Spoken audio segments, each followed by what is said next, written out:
say, baby. The boy said, I'm so green, you gotta teach me, baby. I'm Well, hey, Vancouver, you a BC, baby. shit, Full of Maybach. shit hot, man. Hey, but you ever listen to any old T.I. son, man, Damani Harris? Dude, what? I got his like first two. I got his like first two albums on my phone. Right, it ain't really new no more, but the song he got with Bro, DC, the Constellation, right? I downloaded this in 2017. yeah, he got a couple jams, man. He got a couple jams. I ain't ready to go deep and diving into the albums and none of that. Said what they say on social media first. Oh, he talking about he was the first one in here. What's good with it, man? But no, I ain't ready to deep dive into his album play yet. But he gaining on me. He gaining on me. Man, he remind me too much like Big Crit and them cat, and I'm just not a fan of that shit, bro. I like to like when he do like these little ciphers and shit, that shit go hard. The albums don't be that. That um it be that whole psychological shit. Yeah. What you say that double and triple entendre? Yeah. I'm not with all that shit. But no, the song he got with DC Young Fly and I can't remember the other dude rapping on there and Jacquees. Is it Jacquees? Oh yeah, the one you let me listen to in your car that one day. Yeah. Boy, hey, boy, that's a daily play for me now. This gonna be on that playlist that you get faded and naked to, my boo. Hit that right on me, did. Yeah, you can keep that. What you mean? No, I'm saying that song good, but the rest of the shit, you can keep that shit. I don't listen to rap for brain cells. I go if I want to stimulate my brain cells, I go watch a documentary or some shit like that. I don't listen to rap music to learn. No, I get that. I get that 1,000%. And that it ain't no learning in that song right there. It's just a slow jam. It's got a little bit of rap to speed it up. DC Young Fly only got like a little snippet in there. His name probably really shouldn't even be in the song, but he got a little snippet on there or whatever. When he just coming that mug in one bar, he out. Give him one bar. Hey boy. But nah, other than that, it's lit, boy. I was listening to that earlier. I was like, man, I gotta make sure my boy be listening to Damani Harris. I know I can't listen to King Harris. Hell no, bro. Oh, Sideshow Bob or whatever the hell his name is. Sideshow Bob. With that shit, bro. Man, look, I'm a curator of rap music, but I like my shit just to get me in the mood. I ain't listening to try to like what Drake say. I don't want no dictionary when I gotta listen to rap, encyclopedia and shit. Hey, that boy said Trey don't like his rappers to have brain cells. We know, my boy. And he said, and that's why I rarely play music with niggas in the whip. Hey man, yeah, bro. I gotta, I'm gonna have me a little Drizzy on the playlist, man. A little this, a little that, little Rod Wave. You know what I'm saying? A little Wayne bumper. But yeah, bro. I'm getting to point A to point B, man. I ain't trying to learn nothing, man. I'm done with school. Scratch that shit. But no, man, we got a lot to get into tonight, man. Hey, we jumping back into the Texas versus everybody, man. Why Texas runs high school football tonight.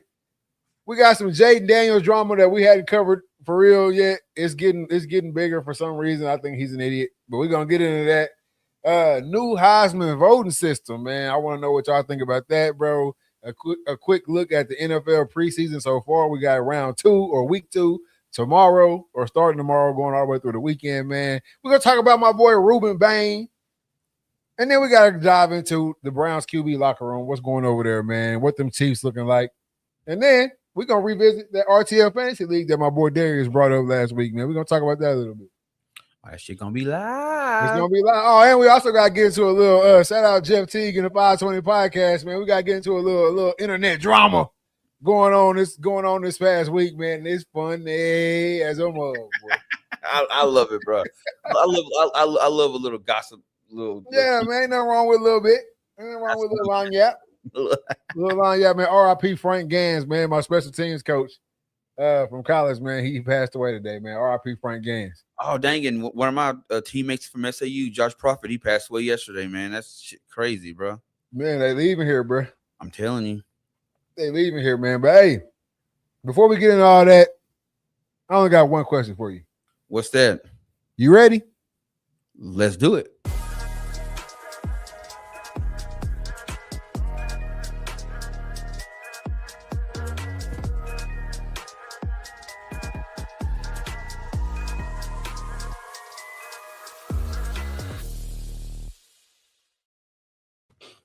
Good afternoon, good evening, good night. This is season 8, episode 29 of the Reed Talk and Listen podcast. I'm your host, Nick Reed, along with my brother and co-host, Trey Reed. No killer cam tonight.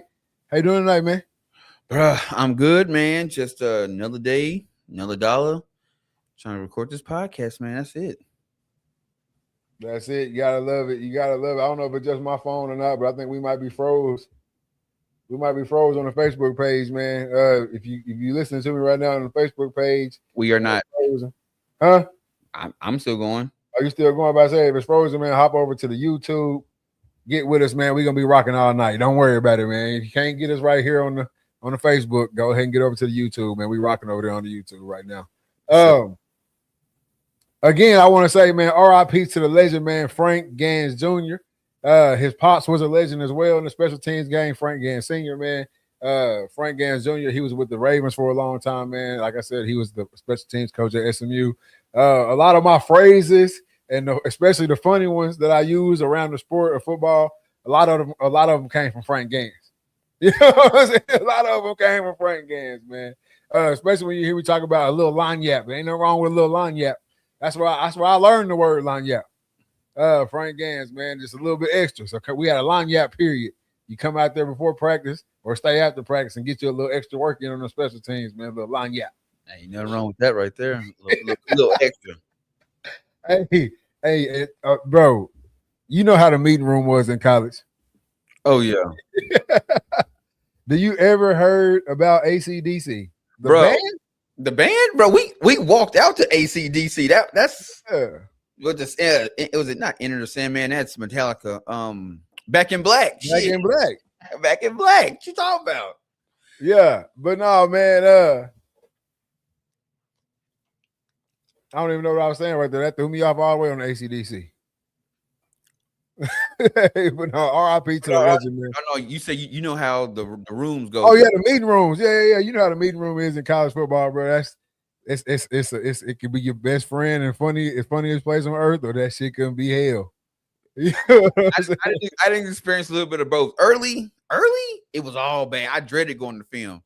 Then once you get your feet underneath you, you know how the system works. All right, now you the one in the back laughing. Yeah. Well, hey, them Frank Gans meetings. Hey, I can do a documentary about them mugs, boy. I'm telling you, boy, them Frank Gans meeting was a little different, man. A little different than that thing. Get caught sleeping, or your ass the one that's up there circled on that film, boy. Hey, boy, that's your ass, Mr. Postman. I'm telling you, man. Wait, what did he say? Boy, I'm gonna sell you tickets to come watch. Yeah. Deal for. Hey, one time that boy Frank Gans told somebody, man, hey, he called somebody a dumbass in film. He said, matter of fact, I take that back. I'm the dumbass because I keep putting your ass out there.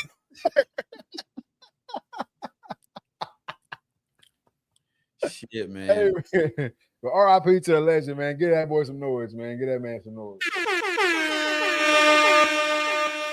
Oh yeah, man. And I said before the show, man, one of my teammates, man, Josh Prophet, man, he passed away. I don't know what happened, man, but man, when I moved to SAU, man, he's one of the first people that I ran into in the locker room.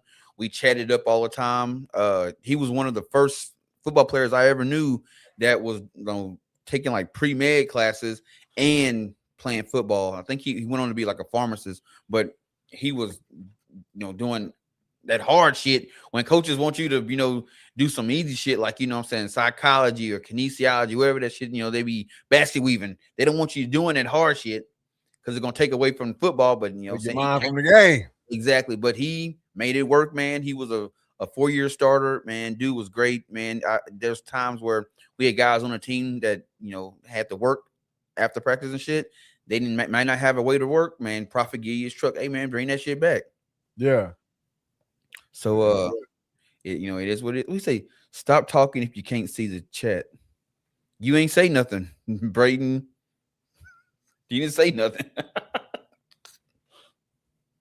What's good with it, Turd? I see my boy Turd in the chat. Turd, stay in there. Turd, stay in the chat. MH1. I want to talk about instrumentals. What instrumentals you want to talk about, man? Oh, he said, stop talking if you can see the chat. I got you. That's hilarious. But anyway, we got a lot to get into tonight. Hey, shout out to everybody who's gotten over to the TikTok, man. Y'all see, if you've been paying attention, man, we got the Instagram back popping, man. RTL Podcast over on the Instagram page. Make sure y'all get over there, man. Join the conversation on the Instagram page as well. But the last few hours, last 24 hours or so, we've been running the Texas high school Run the Nation clips from last week, right? And we've been having a lot of people in the chat or in the comment section come and they speaking their piece for their state. I feel it. You know what I'm saying? I feel it. You're supposed to rep your state, man. But at the end of the day, let's keep it $130. All right, let's keep it $130. I don't want to hear no per capita. I don't want to hear no I don't want to hear no bullshit. I want to hear it straight up. Why do you think your state runs this nation in football? All right. That's what I want to hear. Yeah. I'm not hearing too much of that. No, bro. Here's the thing, man, that I'm starting to slowly understand about social media. People will hop in the comment section because they're so, riled up to get a response that they don't even really listen to what's being said. They see what the caption says. They see what the little thumbnail title says, and that's about it. Yeah. After that, bro, they don't listen. So then they type their responses like, I'm glad you responded, but that ain't got shit to do with what we talking about. Yeah. So it's like, bro, like if you gonna argue and you gonna stand 10 toes down, at least know what the argument is about. No, I'm in 1,000% agreement with you on that, man. But I also see a lot of people like, oh, well, we had Mater Day come down there and they got on some top, or you know what I'm saying? We had such and such come down there and or St. John's Bosco came down there and they beat y'all up and all that or whatever. Yeah. So if you go back and listen, my whole reasoning for saying that Texas ran this shit is because we do the shit where you live is where you got to play. That's it. Which I hate because I cut out a whole lot of shit because I said some shit similar, but I cut all that shit out. Yeah. Where you live is where you got to play, and we still do it the way we do it. So when you bring a private school of handpicked kids down here to play, our kids that are just playing where they live, y'all might get a dub or two. But let Texas handpick a squad and travel the nation and play y'all asses and see what happens. Oh, she's going to be hell to pay to the piper. Come on, man. It's going to be hell to pay to the piper. And since we start talking about this is what popped up this morning. Yeah.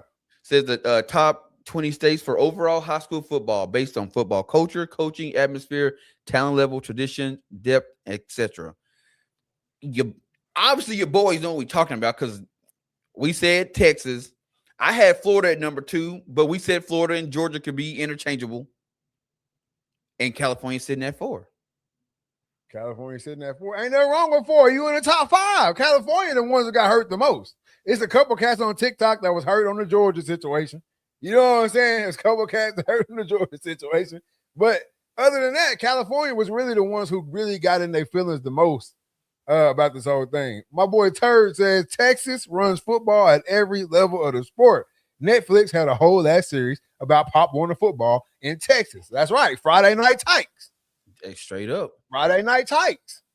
It's just different. It's just different here, which I know y'all got the Snoop League. Snoop got got that shit rolling out there in California and shit. Y'all good little league shit, you know. Ooh. But it's just different when it comes to the Texas shit. And you see that list right there was saying atmosphere, coaching, all that good shit. Talent level, tradition, depth, all that matters. And Texas got all that. Ain't shit stopping in California for a Friday night football game. It's just not. Artistically says they don't want to hear that though. They get offended when that's brought up. And that's the truth. Yeah, because bro, you got to think about California, bro. Y'all got way too much shit going on. So, like you said, don't shit stop in California. You know what I'm saying? A lot of y'all play y'all games in the same stadium. We're gonna get to that in a little bit, but y'all play y'all games in the same stadium. Y'all play on Thursday nights. Y'all play on Friday nights. Hell, y'all play on Saturdays. I play on Tuesdays. Yeah. It's just y'all play when they can squeeze y'all shit in. Yeah, y'all squeeze in the football games. Y'all squeeze in. In Texas, it is a designated time. Every Friday between 7 and 9:30, 10 o'clock, you know where motherfuckers gonna be at. You know where they're gonna be at. Yeah. Dallas, as big as Dallas is, that shit slow down. Yeah. Because down there you got so many damn people playing, so many teams playing. Yeah, bro. And they, if you travel I-30 West, and your ass, because right when you get around Mesquite, that's when you're gonna start seeing the lights. And you ain't gonna stop seeing them bitches till you hit 45 going to Houston. You stay on 30, you go all the way through Dallas, all the way to Fort Worth. That's all you're gonna see. Bro, if you get on 30 and travel west or east, coming towards Texarkana, lights. All till you get the damn Arkansas to get the Little Rock, you're gonna be seeing lights. Yeah. So look, when you come up out of Dallas, right? When you first come up out of Dallas, would you still go because you got Roy City, all that right there, until you hit that stretch of not shit? That's the only time you ain't gonna see it. Then once you roll back up on Mount Vernon, it's over with, baby. It's lights all the way to the cows come home. Hell, hey, I was there trying to get to Whataburger after a Friday night game. It's crazy. You wait at least 30 minutes for your food. Shit, 30 on a good night. It's a good night. That's a slow night. That's if the town you in, they play out of town. Hell, but they in town. You better hope the bus don't pull up. About an hour and a half. The bus pull up, shit, they gonna move your shit to the side. Well, hey, the boys back in town. No. Come on, man. It's just different. It's a different level of atmosphere. It's literally a whole situation out here, bro. Like we just said earlier, bro. Y'all squeeze football in California. We breathing this shit down here. It's just a little different. Hey, and it ain't a bad thing, but it's the truth. See what Turd say? He said the Whataburger was jumping after the game. Even the Sonic in my town was popping after the game. Hey, that's what it was when I was in school. Yeah, you gotta be parking lot pimping at the Sonic. Yeah, that's what it was when I was in school. It was to hit the Sonic. Everybody hit the Sonic after the games. See, mine was Waffle House. We get back in town. We go to Waffle House, but then you get done eating Waffle House, you circle back to Sonic or what you call it. We didn't hang out at Whataburger. It was always Sonic. Yeah, we didn't hang out at Whataburger either. It was the Sonic play. Hey, I will tell you this right here. I ain't really just ate no burger from Sonic. But it's something about, hey, when you play that away game and y'all get done eating, they pop out with that Sonic meal. That brown man. That shit be the best.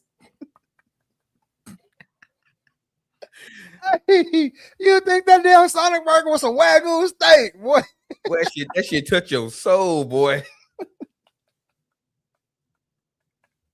Hey, how your ass knock that on that bus, boy? On me. See, Bailey Vlog says, yeah, that's back when Sonic was open until midnight. Shit, okay, over here now, ILO is still open till midnight. Hey, well, that shit didn't even sound right coming out your mouth. I know, right? Over in the island, baby. The ILO. Hey, bro, I'm gonna tell you, really, any meal you get after a football game, I'm talking about when you still got the damn tape wrapped around your wrist and shit, man. You still smell of the game, man. What Little Caesars pizza? Hell, sometimes you go to them small schools and shit, somebody, mama and grandma, that made a couple cold cut sandwiches. Yeah, they got that damn pulled pork. Bag of Lay's and a Sprite or a Dr. Pepper. Pick one. Hey, boy, you ain't never seen nobody fight over no food like that shit, boy. He's like them track meets, boy, get that meal ticket. Hustling and grinding, how much for a meal ticket? Hey, the meal tickets was something different. Boy, that shit was, man, fuck that shit, boy.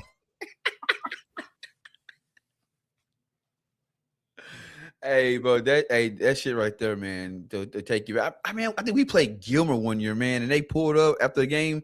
Van pulled up next to the bus, got out, man. We got these little styrofoam boxes. Motherfucker had chicken fried steak, mashed potatoes, green beans. I said, man, where I get this shit from? What? Hey, everybody get done to eat. We didn't make out of Gilmer. Everybody on that mode. Stretched out, boy. Greased up, boy. She is stretched out, man. But no, man, that's just it's a whole different. It's a whole different culture, man. It's literally the culture in Texas, bro. Everywhere in the country they want to try to emulate what Texas got. You know what I'm saying? It is what it is. Like, you know, even like from our stadiums, bro. Yeah. Like when you hear people say, like, you know, oh, I'm from Texas, the first thing they say is, oh man, I bet your high school had one of them big ass stadiums. You gotta be like, nah, man, not my high school, but I know what you're talking about. You know what I'm saying? Because they just assume that every school in Texas got a multi-million-dollar stadium. But really, at this point, everybody kind of do. That's what I'm saying. It's getting there. It's levels to the, you know, when you say multi-million, hell, 2 million is multi-million.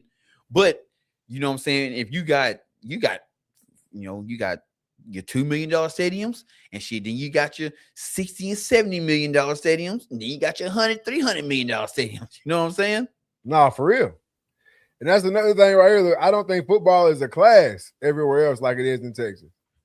That's what I'm saying. In South Dakota, the coaching staff is not even on payroll. They volunteers. This motherfucker work at the hardware store, then come coach on. He work at the hardware store from 8 to 5, and then at about 5:30, he rolls to practice. Exactly. Look, here's my boy right here artistically says, here in South Texas, we don't have any D1 athletes or powerhouse teams, but stadiums are still packed on Friday nights. And that's what I'm saying. Because you got your modern day, right? You got your, first of all, these are private schools. So this shit really ain't even worth speaking on. But you got your modern day. You got the St. John Bosco. You know what I'm saying? You got these type of schools, right? Where they have a star-studded lineup. And so, of course, people are coming to watch them play. But shit, some of them games I be seeing out there in California, shit, it be 25 people in them stands. So there's no comparison. There's no comparison to, hell, you can go right out down the street, Hooks versus Redwater. That book ain't gonna be a seat in the house. Ain't gonna be a seat in the house. Nah, shit. Now if you don't get there on time, shit, you know what time to get there. Hey, you know this right here too. Remember, we went a couple years ago. We went to the PG Carthage playoff game down there in I can't remember where that was at. Marshall. It was in Marshall. Yeah, bro. We standing on the damn fence down the way, bro. You can't even get to the stands. Not let alone find a seat in the stands. You can't even get to the stands. You know what I'm saying? That's 4A. Yeah. That ain't even the big dogs. So it's really not even something you can explain. All y'all California cats that's on there talking, man, I advise y'all, man, catch a flight. Hell, you gonna fly in a DFW anyway. Go ahead and catch a flight in the DFW and just get a rental car and just start driving on a Friday night. Shit, you'll find one. You'll find one. You'll find one. Go ahead and catch you an Everman Bulldog game. They right off the airport. Go catch you one. Shout out my boy Horace. Bro, so I just had to do this shit right here. So I pulled up. So Mater Day is this big school in California, right? Yeah. Okay. Y'all is big school. Y'all are private school. Yep. So you would think that y'all saying how y'all run shit. Y'all don't even have your own stadium.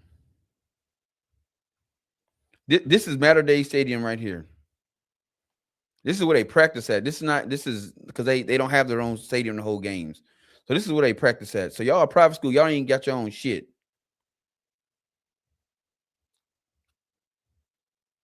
So that's their stadium right there. Yeah. Them Bruh. houses?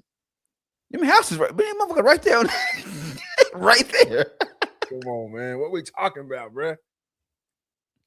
You know what I'm saying? Like that's bro, y'all football, y'all play football, that y'all don't live it. Nah, for real. Shit, And y'all at then, private school, y'all ain't even messing with PG Stadium. Hell. and then you say, okay, well, shit, well then what y'all motherfucker doing down in Texas? And you just show them this shit right here. Come on, man. Come on, man. That's Allen right there. That's Allen, yeah. So you know, it's a different monster here in Texas, man. And they know that. Everybody that was commenting on it, they know it's a different monster. They just hate the fact that they school not.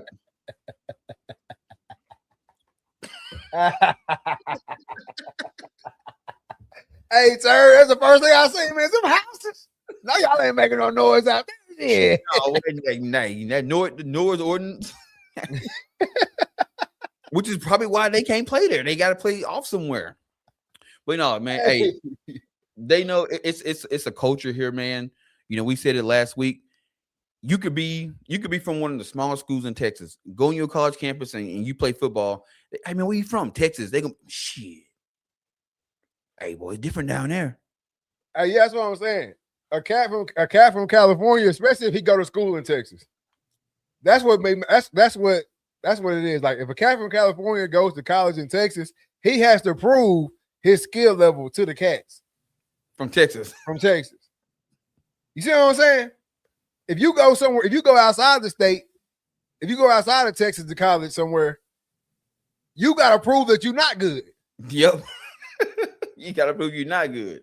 You see what I'm saying? You got to prove that you ain't got no juice for real. That's why I'm saying Texas run this shit, bro. It's all over. It's nationwide. Which is why there was a Texas versus the nation game. It wasn't Texas. It wasn't Georgia versus y'all. Nope. California versus the nation. It was Texas versus the nation. Man, these motherfuckers in Texas got so much talent. We got to put Wall on one team and assemble all you so much like the Avengers to come play them. Hey, that's another big one right there, Turd. You spitting that shit tonight, Turd. Also, folks in Texas don't mind watching a high school game from random schools in Texas. Shit, not at all. I do it all the time. What, man? Shit. But I do it all the time. And I know, especially the old heads around here, they've been doing it. Man. The old heads around here, they from here to Houston with the shit. Hey, listen to that shit on the radio. They still listen to that shit on the radio. Yeah.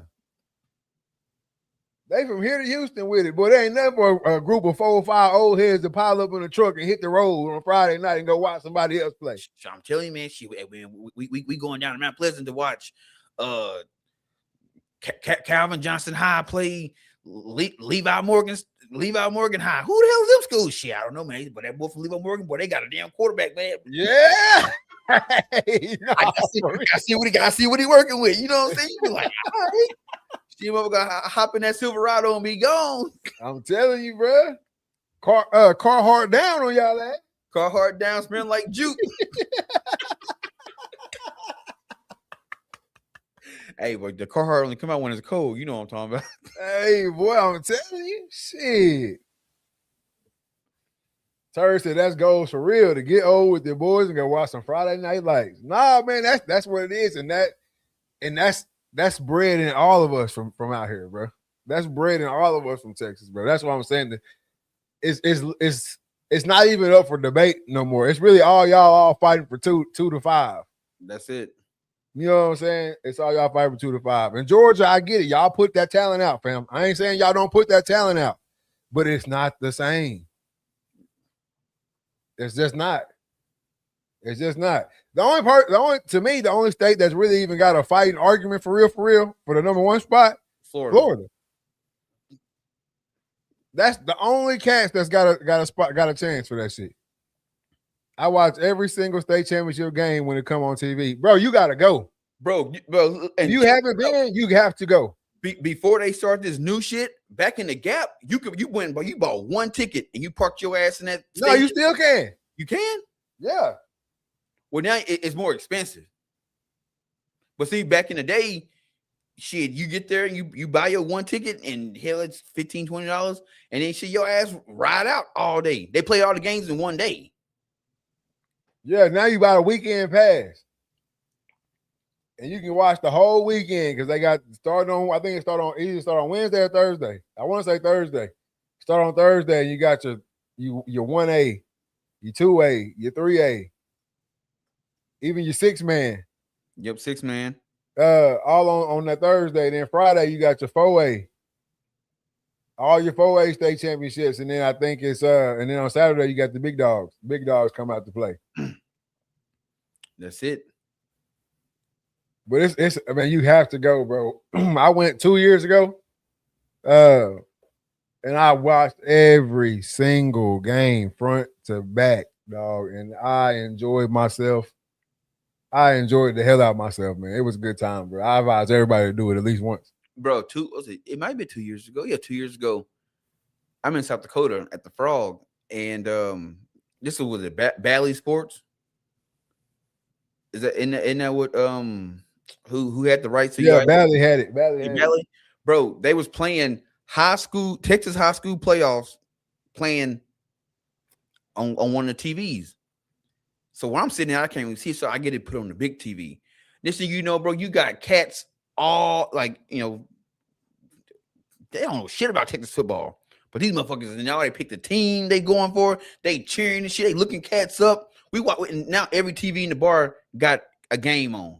We watch Denron. I forgot who they played. We watched Denron. We watched the Soto game, and we watched South Oak Cliff. And bro, and people, we was watching that shit, bro. Yeah. And it's like, bro, way in South Dakota, they showing Texas high school football. Artistica said they changed the format. Terry said they said alcohol. Don't even give me the line. I can't even remember if they were selling alcohol in that joint, but it's in Jerry's world. It's in Jerry's world. I wouldn't put it past them. See. Jerry trying to make every spread cent he Come can. on. I will say it is if you're gonna sit in there all day, because this is what pissed me off. If you're gonna sit in there all day for real like that, though, you go ahead and bring your wallet with you, girl. Because you're gonna eat twice. And you're gonna drink, you're gonna go back for about 2-3 refills. Hey, get your mind right. It is Jerry's world.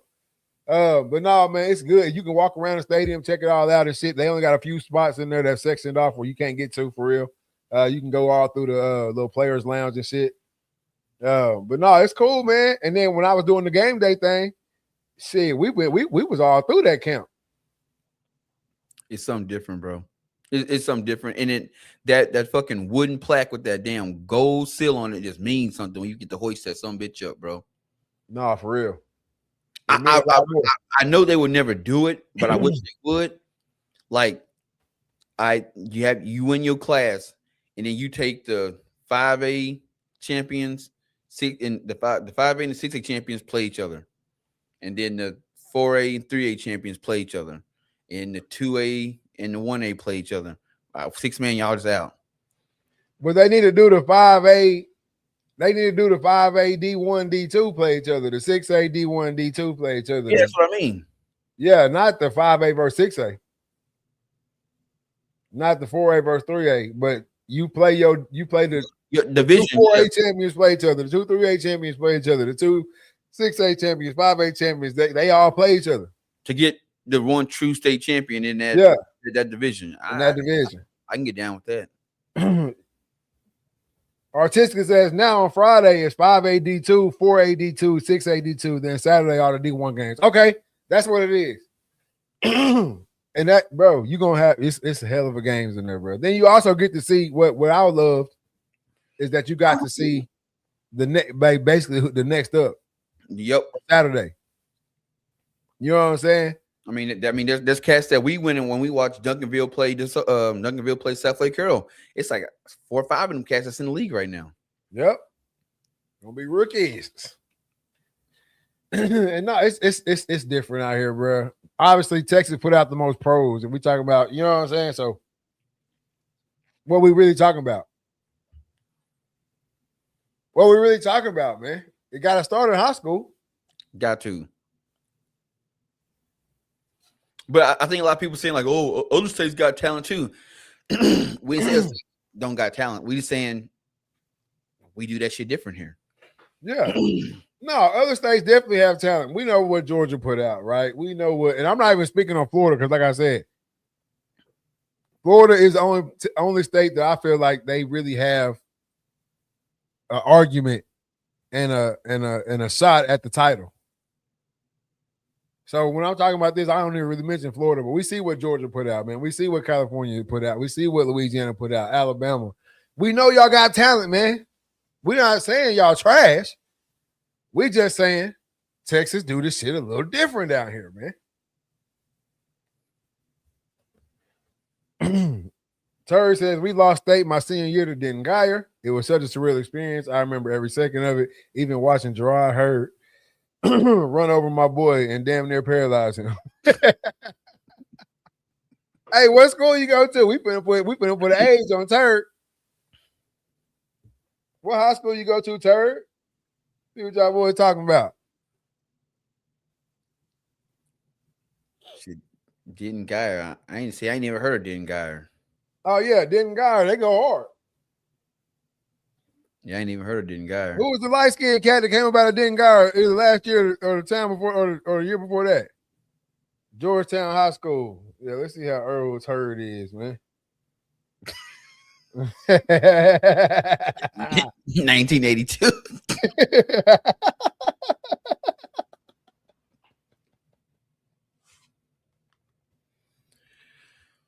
Says Stephenville Stadium is named after Art Briles. That shows how much football matters. They don't even care about the controversy. Hell no, because they shouted for us. Oh shit, Turd, we the same age. Turd came out in 2012. That's what he said. I'm 31. Yeah, Turd came out in 2012, man. Nah, see, Texas don't care about that shit. Y'all had them boys down 30-14 and y'all gave up the juice, Turd. Wait, it was what was the score? 30-14. Damn, Turd. They scored 27 unanswered in the third quarter. Turd, what position you play? I hope you was on offense. Oh, Turd, you shouldn't have told us that. Now you gotta go break down the game. I'm breaking it down as we speak. We gonna break down the game film. Yeah, that boy Hurd accounted for all 7 of guys' touchdowns. Damn! Rushing for 5 and passing for 2. Hey. He said, yeah, we stalled on offense. You stalled on defense too, Turd. Y'all was stopping them boys for a minute. Shit, that first half had you feeling good. Shit, Gerard went in at halftime and said, "Shit, hey man, they say, hey, Gerard, the kids had their fun. go and take the governor off." Quarterback Jake Humick threw for 3 touchdown passes to Randy Nider for Georgetown. Hey, yo, you wouldn't happen to be Randy, would you, Turd? We don't know you're here. You wouldn't happen to be Randy, would you, Turd? For Georgetown. Damn, y'all was on a 16-game win streak, Georgetown? Shit. I was receiver 3.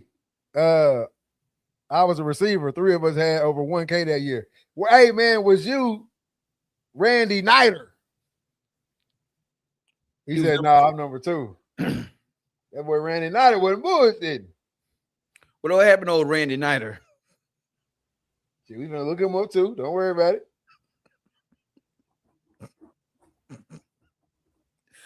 That boy turd. He said, I ain't trying to dox myself. I got you. We'll keep your name. Oh, don't worry, brother. I'm already gonna find out your name. Real quick, like Turd gave up the sauce. Turd, y'all had them boys down and let them come back, man. Damn, Turd. You can submit yourself in Texas football history. Right, because that's another thing in Texas. I don't care if your school win 1 or they didn't win 15. You win 1, and you forever a legend at that school. Forever. Look up our QB Jake Hubenek. He was real. I see he was real. What do you do? Shit, he was tossing that mug around, boy.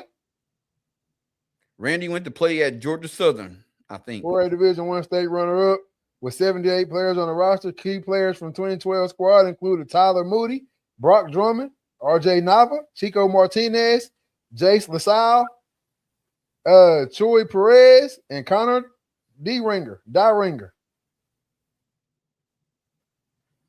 Boy, shit. So shit, well, you gotta be one of them turd going for a bando.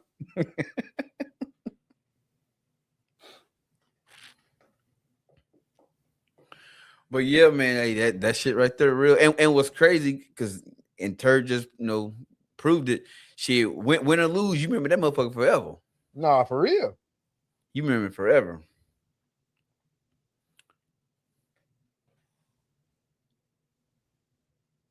He said they got lots of my people. That's why they lost. Are you talking about Hispanic? Boy, crazy as hell. Well, shit, they had the game for a minute, it seemed like. He said, no, those names wasn't all heavy hitters. We finna find you, cuz. Because I'm finna go look at these stats. And that's going to give me a whole situation. Then y'all was senior heavy on that mug. I know that.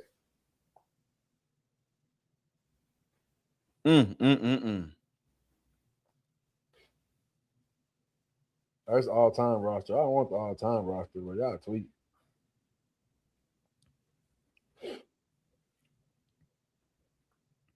I done got off track, but I got to go through it now. He said, I'm invested now.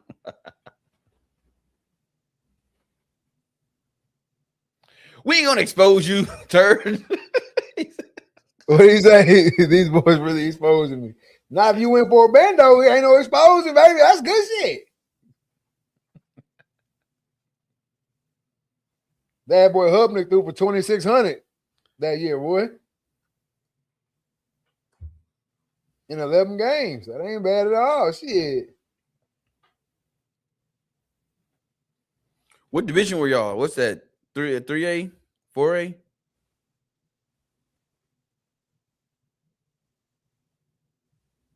Hold on, man. I heard a guy. Hey, R. Bedford.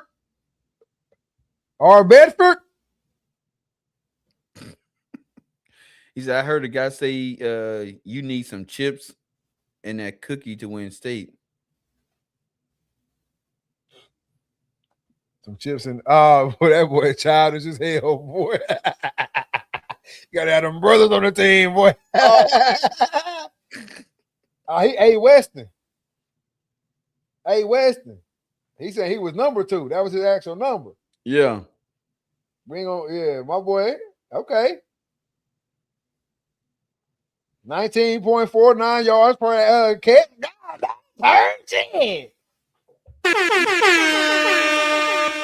12 tubs. That's a first down every catch.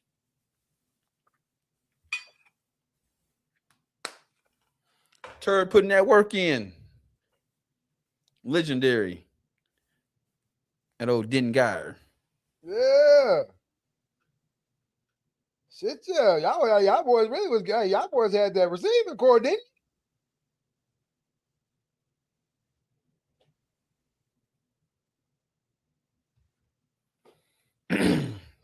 Shout out that boy Turd, man. Shit, Turd put in that work. Shit. Hey, it all makes sense now, though. I see why you rock with the Read Talk and Listen podcast. You know what I'm saying? He said me and Randy was the only melanated people. Yeah, I see these names. I ain't gonna lie to you. Sanchez, Alerbury, Ramos, Miranda, Dominguez, Sergio. Yeah, yeah, boy. Yeah, yes, sir. Gave you one good half.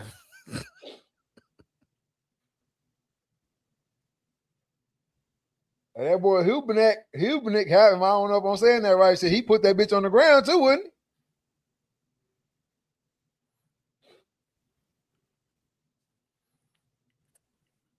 he? Yeah, 5 rushing TDs on the season. Shit.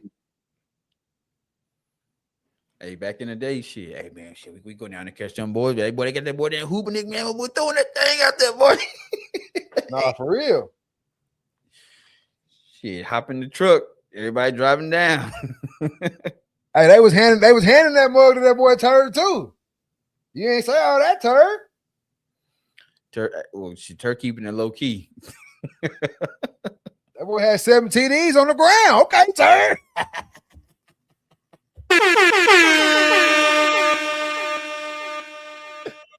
Hey, he said, tell my man, sorry, my people couldn't help him get the job done. That shit's hilarious. Hubenek went to Oklahoma State, transferred to Blinn and tore it up, then finished off at Texas A&M. Now, I know and that's for sure. QBs, you know, Texas putting nothing in QBs now. Straight up. I mean, look at the league right now. How many QBs are from Texas? Jalen Hurts, Patrick Mahomes for sure. Is Baker Mayfield from Texas, or he just went to Texas Tech for a minute? No, he went to he from Lake Travis. Yeah.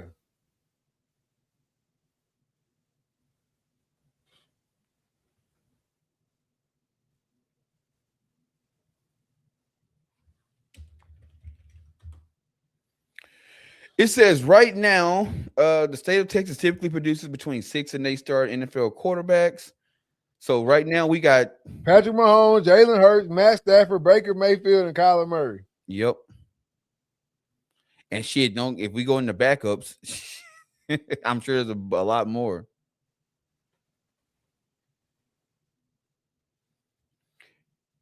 Yep. Drew Brees, he ain't there. No, he retired, but Drew Brees, Stafford, Mahomes, the cat from the Titans, Tannehill, the redhead cat, Andy Dalton, Nick Foles.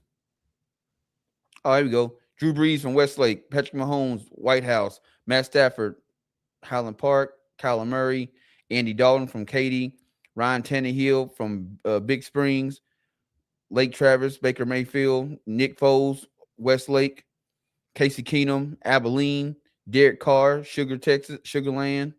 So, man, it's a lot of cats out there. Yeah, Bailey Zappi, Jared Stidham. Yeah, Quinn Ewers, Shador Sanders, Cam Ward from Texas.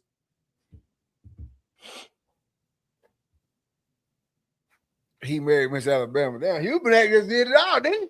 Hey, shit. Yeah, it's a shit ton of cats from Texas. Yeah, bro. It's where the shit is bred here, bro. It ain't no shit. You just wake up one day and decide you're gonna go play. It's bred here, man. It's what we do for real.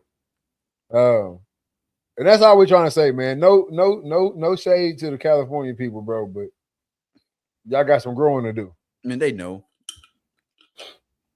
What Jalen Daniels from? Oh shit, wherever he from, they crying.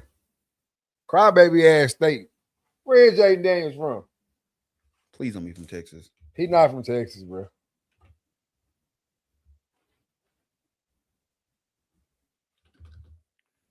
You sure? No, I'm not sure. Oh Oh God, no. California. You can't make this shit up.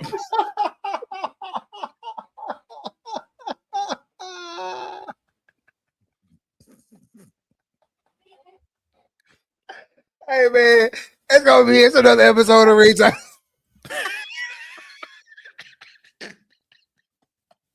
You can't make this shit up, man. Y'all gonna take this L too. Y'all gotta hold this L too, man. Let's get into it, man. Jaden Daniels,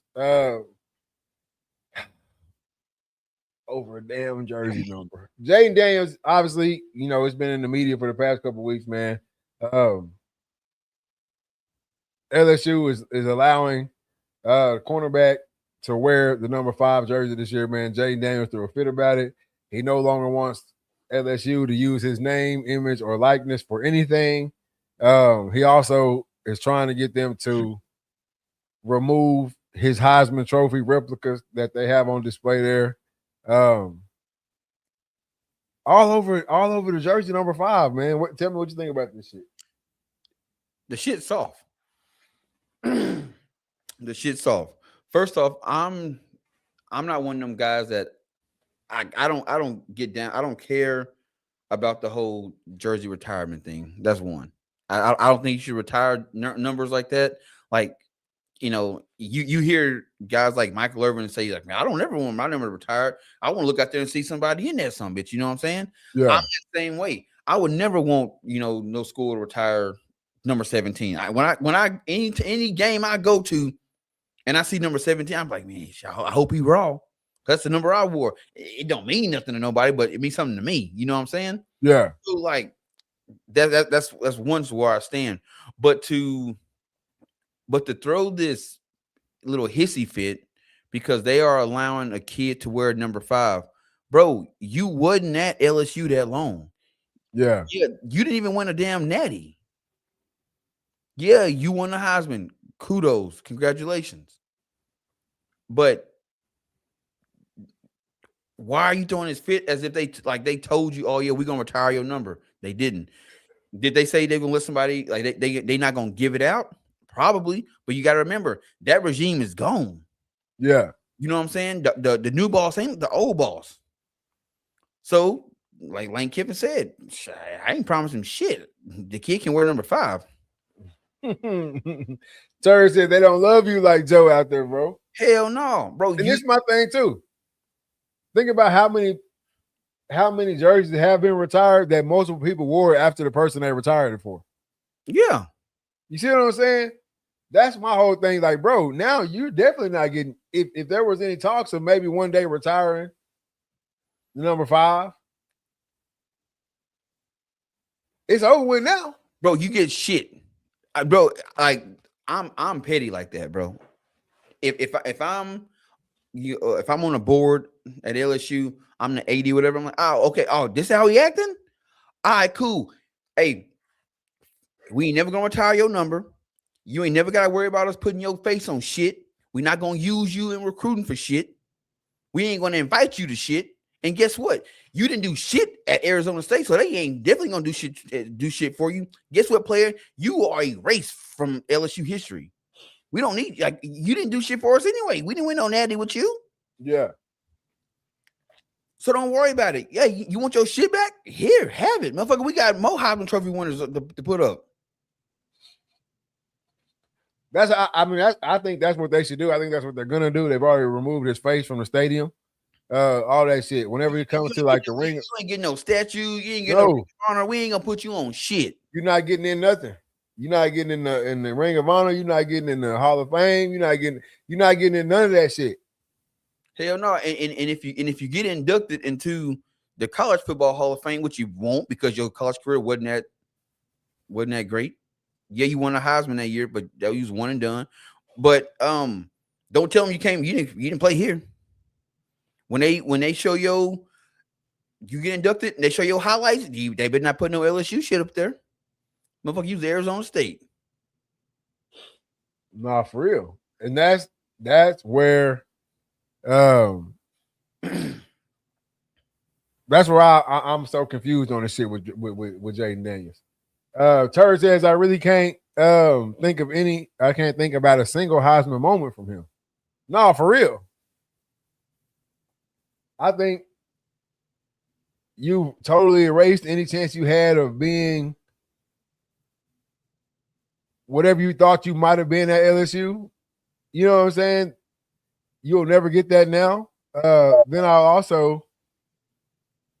I'm with you. I don't really care for the retiring of the jersey. I think it means more when you do something with the number, like, all right, now this number is reserved for the dogs.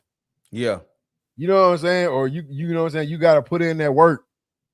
And you got to be this type of person to get this number. You know what I'm saying? That way, when you look out there, it's kind of like the number 10 in the soccer shit, right? When you look out there and you see the number 10 jersey, you know, that's probably a bad boy right there, bro. You know what I'm saying? Because everybody can't wear 10. Well, it's like that at LSU. Everybody can't wear 7. You got to be a dog to wear number 7. Yeah. And I think that's more efficient. I think that's more honorable. I think, you know what I'm saying, getting them phone calls every 2 or 3 years, like, hey man, we really want you to check this guy out. You know what I'm saying? We think he might be able to get the jersey. He might be able to get number 5, man. Come on, fly down to a practice. I want you to meet him, want you to talk to him, and you know what I'm saying, big him up and shit. And then we'll go from there. We'll see if he can wear the jersey. You know what I'm saying? That's like when I was at SMU, 23, Jerry Levi's. You had to be a dog to wear 23. Yeah. You know what I'm saying? That was the whole mantra. And other schools do the same shit. Like you said, LSU number 7, that honey badger jersey. You gotta be some remnants. Show some remnants of the honey badger to even think about getting it 7. Leonard Fournette. Come on. When Joe Burrow came out on senior night wearing the Burrow with the, you know what I'm saying, how it's spelled, and there's that picture of him walking out, and the cheerleaders are literally bowing down to him. Yeah, JD, they don't remember you. No, for real. Joe Burrow, and he was only there for a little bit too. Like he was only there for a little time too, right? But he was at the helm of one of the most high-powered offenses to ever come through college football, not only just LSU. He wins the Heisman and he wins the Natty. Smoking a cigar in the locker room. You know what I'm saying? That's retirable, right? That's memorable. And they didn't even retire 9. Sure didn't. They didn't even retire 9. Patrick Peterson was my favorite LSU number 7. I like Pat Pete a lot too, but he came too early. No offense to Pat Pete. He just came too early. Honey Badger came through right on the social media brink. Oh yeah, and he was something different, bro. Honey Badger don't give about nothing.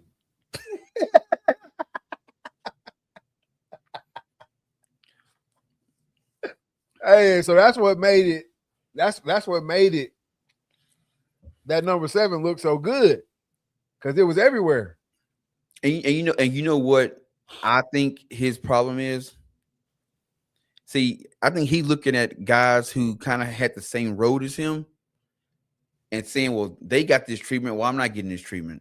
What he failed to realize is a lot of them cats, they had a natty behind their name. So you look at a Joe Burrow who transferred in from Ohio State, came to LSU, led them to the national championship, won a Heisman.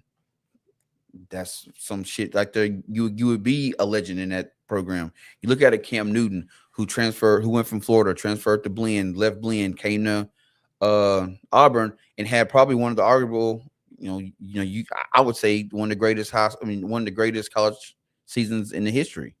Yeah, you know what I'm saying? Honestly, yeah. You know what I'm saying? It's right there 1 or 2. You know what I'm saying? And then his camp ain't helping him out, bro. Like I get it, your mom involved in shit, but sometimes play your role. I'm not even blaming. I'm not even putting nothing on the camp. I'm not even putting nothing on the camp because at the end of the day, you the one that's got to press the red button. Ain't nobody reaching out to LSU without you saying it's okay to do it. Shit, bro, there's no way. Man, I'm telling you, bro. Bro, the way his mama try to run shit, bro, she would be like, he could be like, I don't too much care about the shit. No, F that. It's an ego thing. This is just my opinion. If that, hey man, send that letter. Tell them they can't use our NIL no more. All right, we'll send it. Or they put the bug in his ear and shit. You juice somebody up enough. I mean, hell yeah, it makes sense. Send that shit. His mom thinks that's her man. Them son husbands, man. I get that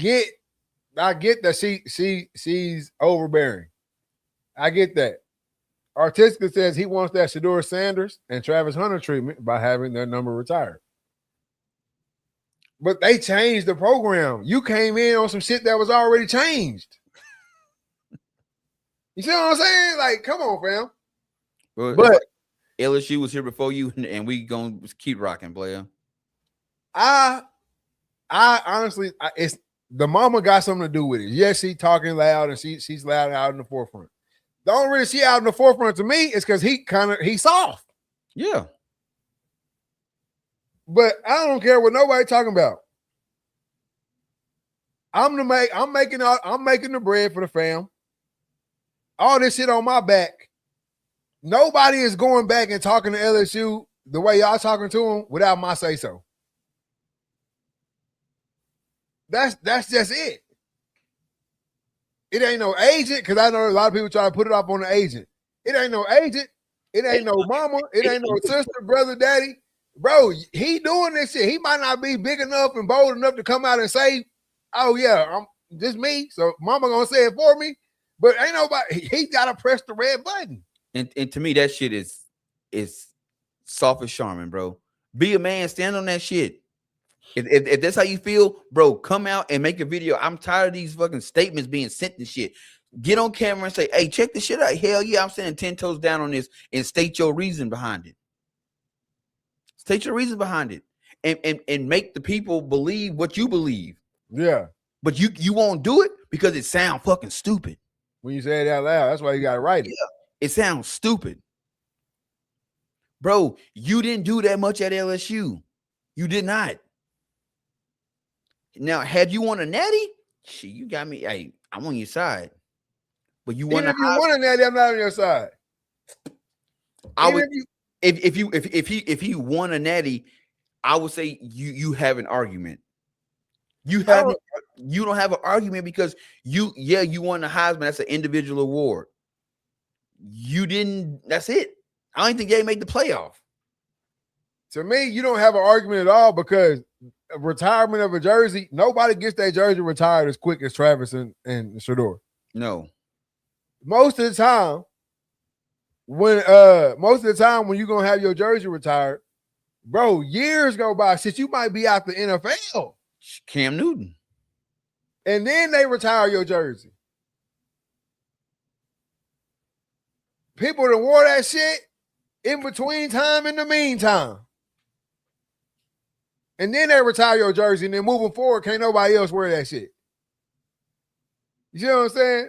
Turd says when RG3 won the Heisman, yeah, Baylor wasn't top dogs, but he changed the trajectory and the aura of Waco, Texas. Baylor started getting top recruits and the best jersey. JD led LSU to a down year. No, straight up. Bruh. Damn, boy, Turd, you spitting that shit tonight, boy. Hey, bro, what RG3 did for Baylor, bro, that shit is historical there. I mean, when you go to, what's it called, McLean Stadium? When you pull to McLean Stadium, when you walk in that joker, the first thing you see is that ugly ass RG3 statue. Right there on the Brazos. Come on, man. Shit, that's the house that RG3 built. It is. Straight up. You know what I'm saying? And he ain't bitching about his jersey being retired. It ain't retired yet. Then look at Johnny Manziel. Bro, they damn near named the stadium after that motherfucker. Yeah. What's good with it, John? JD forgets that folks were literally calling for Garrett Nussmeier to come in at some point during that season. Folks couldn't wait for Nussmeier to be the starter. No, for real. But even despite all of that, everything everybody's saying right now is true. Everything y'all saying, I agree with y'all 1,000%. But even despite all of that shit, bro, this is only your second year in the league, third year in the league. You ain't even been gone from that hole that long. Sure ain't. They might be when he hit 5 years in the league. If he hit 10 years in the league, then we're gonna retire. We're gonna retire at 5. All right, I'm just gonna put this shit right here. All right, this was who he was going up against when he won the Heisman. Michael Penix Jr., Yeah, Bo Nix, Marvin Harrison Jr., Jordan Travis, Jalen Milroe, Ollie Gordon II. Damn, what happened to Ollie Gordon? We gotta talk about that motherfucker. Ollie fell off. Cody Shader, Blake Corum, and JJ McCarthy. Mind you, there was only you had Michael Penix Jr., who was old as shit, Bo Nix, who was old as shit. Then you had a junior in Marvin Harrison Jr., a senior in Jordan Travis, then Jalen Milroe, sophomore, Ollie, sophomore, Cody, senior, Blake Corum, senior, and JJ McCarthy. And they won the Natty that year. They won the Natty, yeah.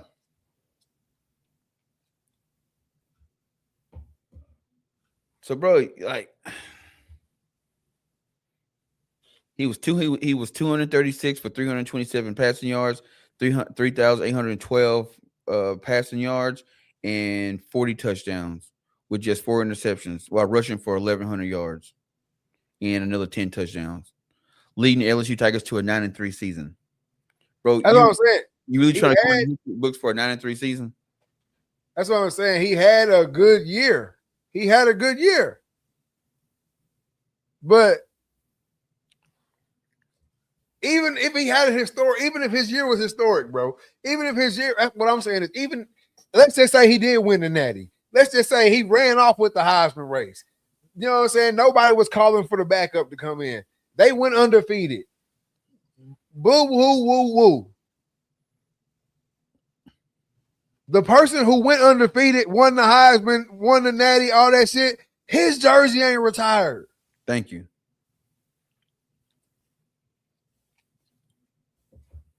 So what are we saying?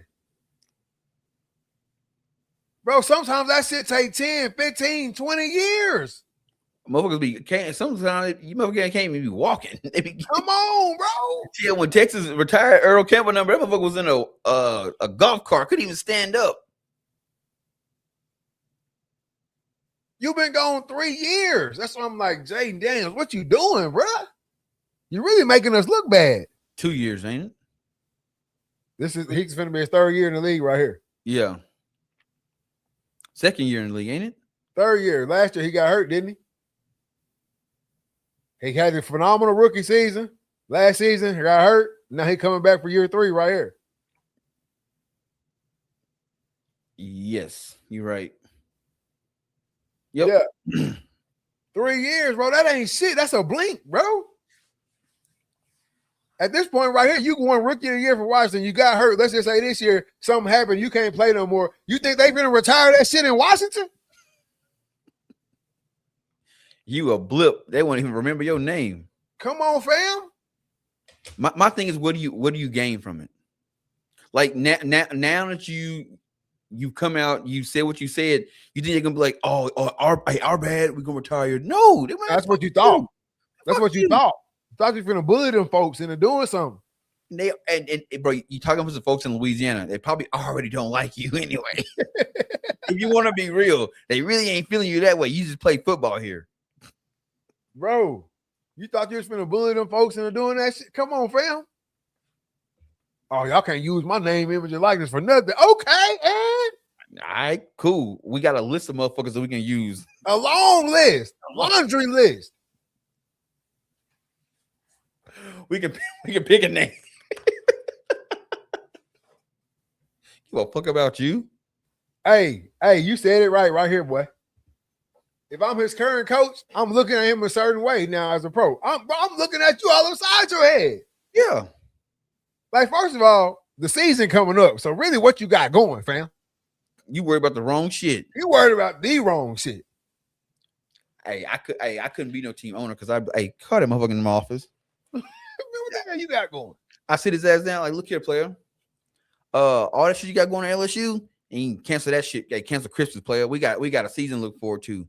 And you pull that shit here, I had your ass on the first plane back to California. Fuck with me. On me, you asked to be in the QB battle with Shador and Deshaun Watson, fucking with me. Ass going to Cleveland. Hey, Jaden now has no college home to go back to over a damn number. Bro, that's what I was saying earlier, bro. That's what I was saying earlier. Bro, hey, as soon as you hit the portal and left Arizona State, motherfucker, hey, you were dead to them. They've moved on. Yeah, they had them boys cleaning out your locker. I'm telling you. Them boys raiding your locker, stealing your cleats and shit. Yeah, we know you're soft as arming, brother. So now you done burned your bridge at LSU. Now I can say now you have no home to go to. Ain't nobody go. Your collegiate career is now in the dust. It is gone. LSU can retire so many numbers way before him. Nah, for real. For real. Ollie Gordon was a victim of having to stay in school too long, and he jinxed himself by saying F Texas before the championship game, and then they got blitzed. Laugh my ass off. Bro, real talk, sometimes the moment get too big for people. Sometimes shut up.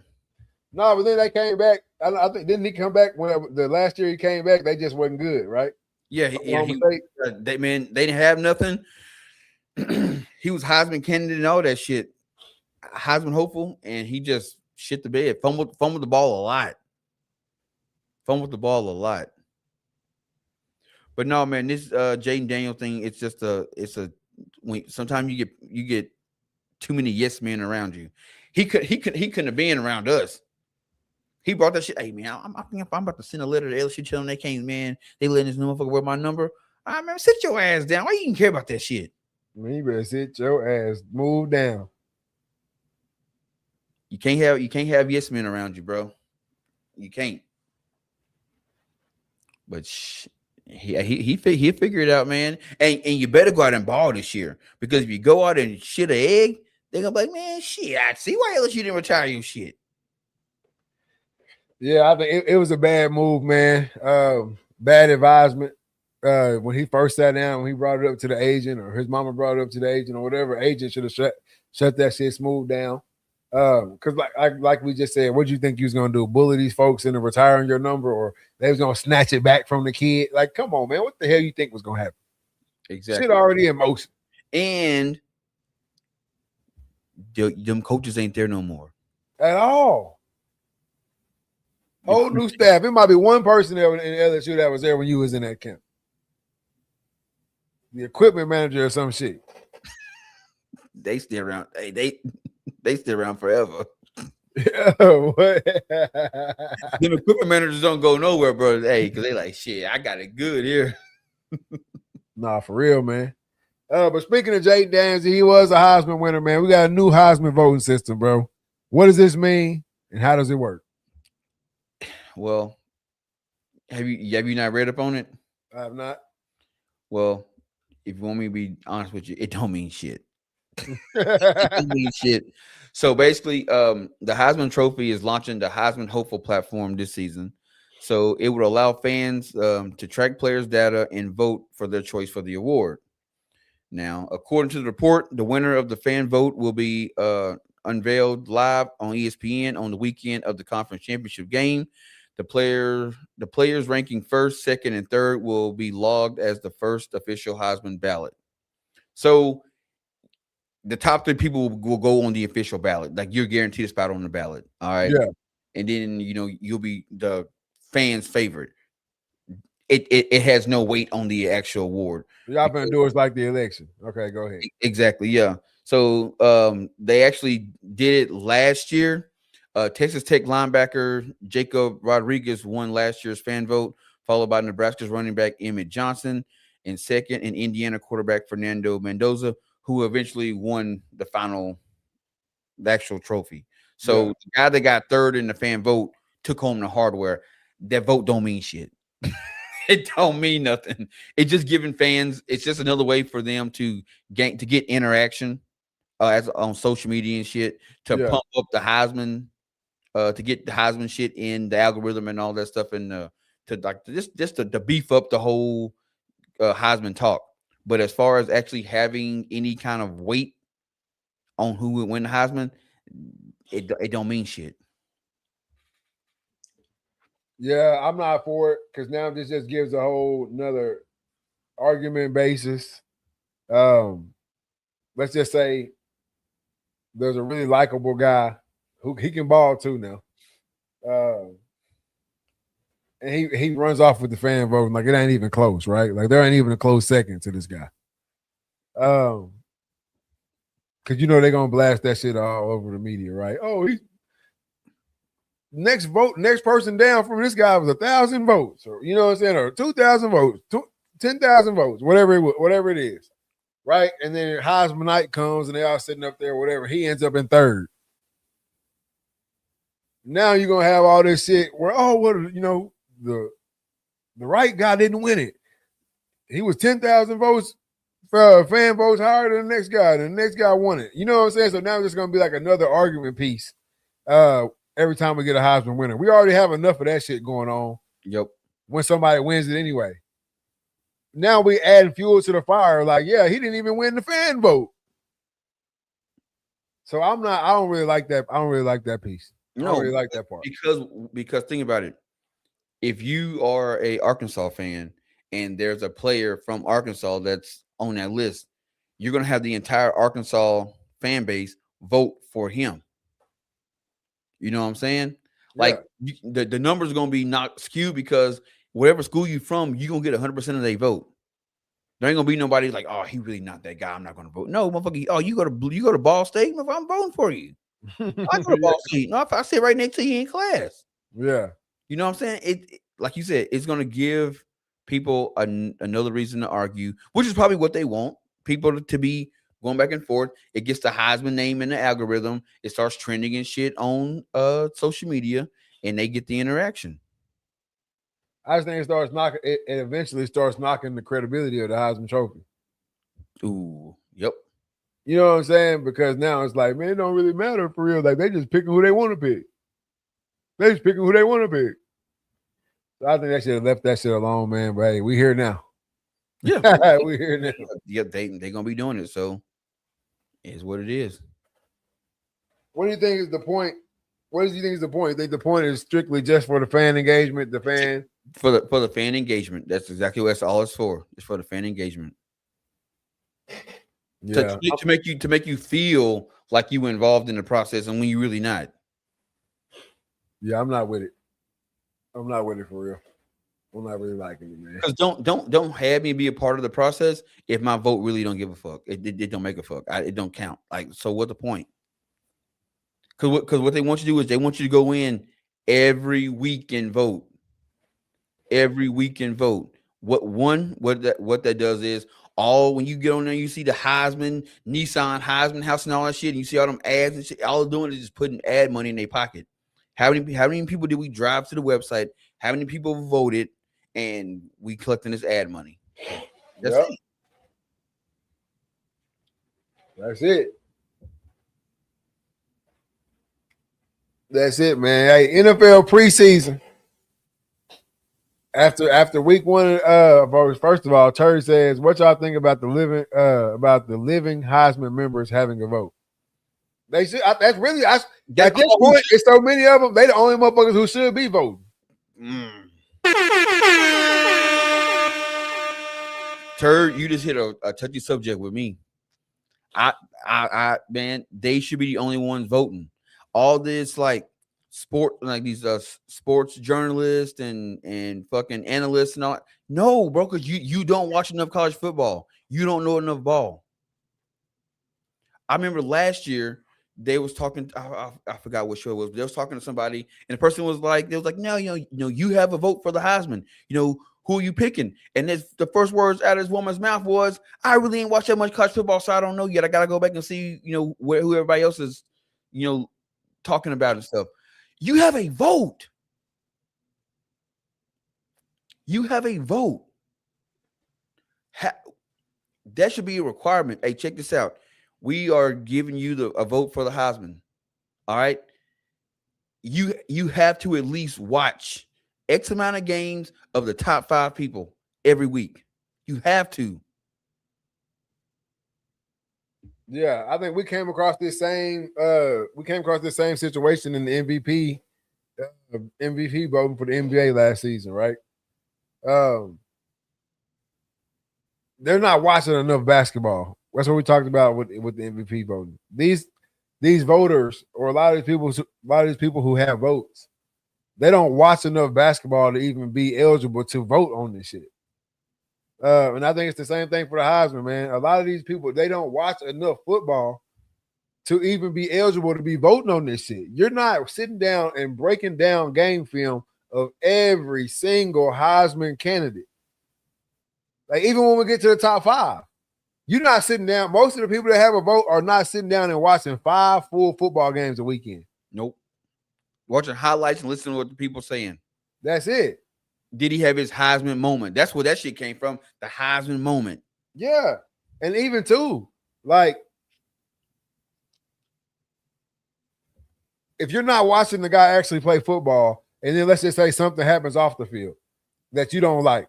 It don't got to be nothing crazy bad, but just something you don't like, or something that happens after the game. He get into it with somebody after a game or whatever, and you feel like he should have been the bigger person or whatever in the situation. Or he said something on camera that you feel like, or it don't align with your beliefs. That's all you're going off of. You're not going off of what they're actually doing for the game. You're going off a personal preference of what they say or do. And then you going off of the couple little clips you saw of everybody.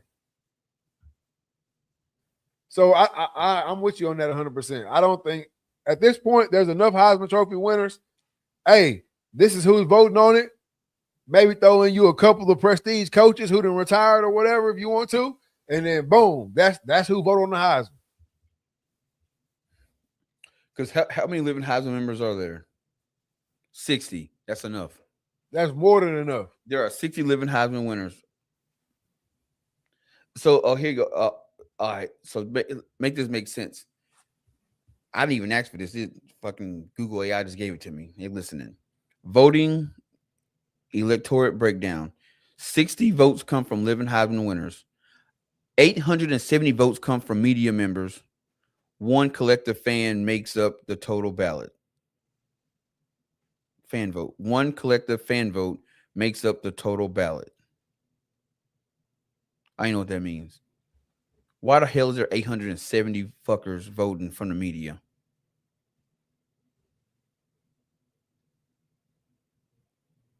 That shit makes no sense, bro. That shit makes no sense. It's just like the Hall of Fame. At this point, there's so many motherfuckers in the Hall of Fame. Should nobody have a say so who get in except the cats who in there? Bro, it's not even it's not prestigious anymore, bro. That's all sports, bro. I heard the conversation we were talking about Amari Stoudemire. Should he have got into the NBA Hall of Fame, bro? I remember when he was just big. I remember him being big when he came out of high school. I don't remember him having this like. Yeah, he had an illustrious career, but at the end of the day, what's your stipulations on getting in the Hall? Yeah. How many MVPs you got? How many DPOYs you got? How many championships you got? How many, you know what I'm saying? How much of this shit do you have?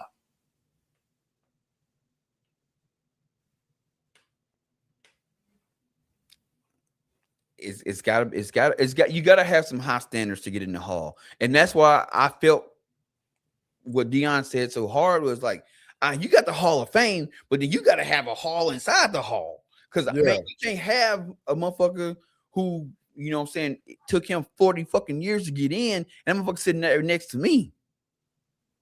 Hell no. Exactly, because that some of y'all jackets is gold plated. I think that's what Deion said too. Some of y'all jackets is just gold plated. You know what I'm saying? And some of us got real gold jackets. Turd says the NFL probably has the toughest Hall of Fame, but the NBA Hall of Fame is so bad. I think they include everything from high school through the pros. Yeah, that's crazy work. That's crazy work.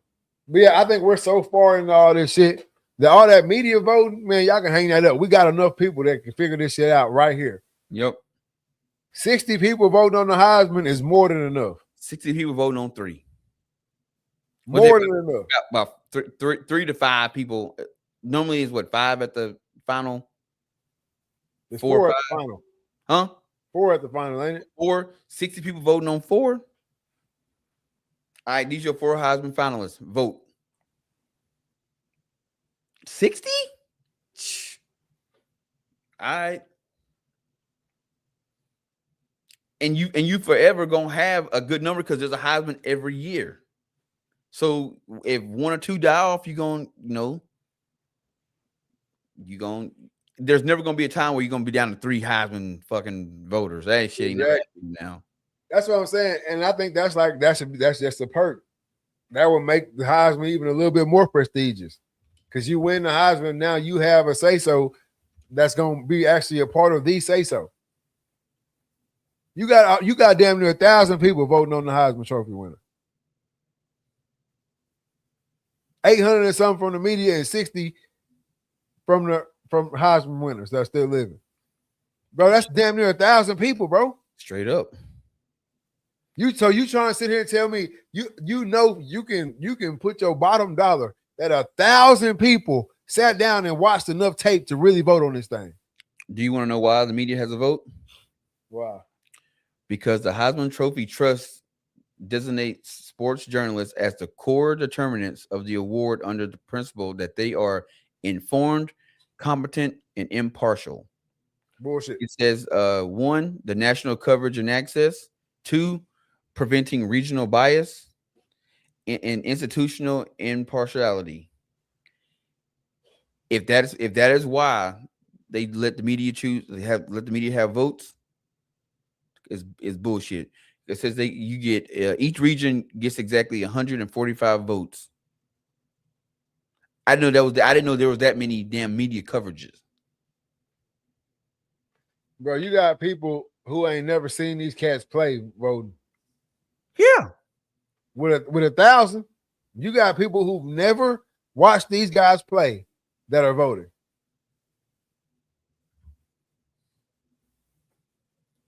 I think you should maybe get 2, maybe 3 opportunities to get voted in the Hall of Fame. That's plenty of opportunity to stack your legacy against whoever you're up against. It shouldn't take 40 years. Nah, for real. Bro, I agree. We talked about that shit on a couple shows months ago.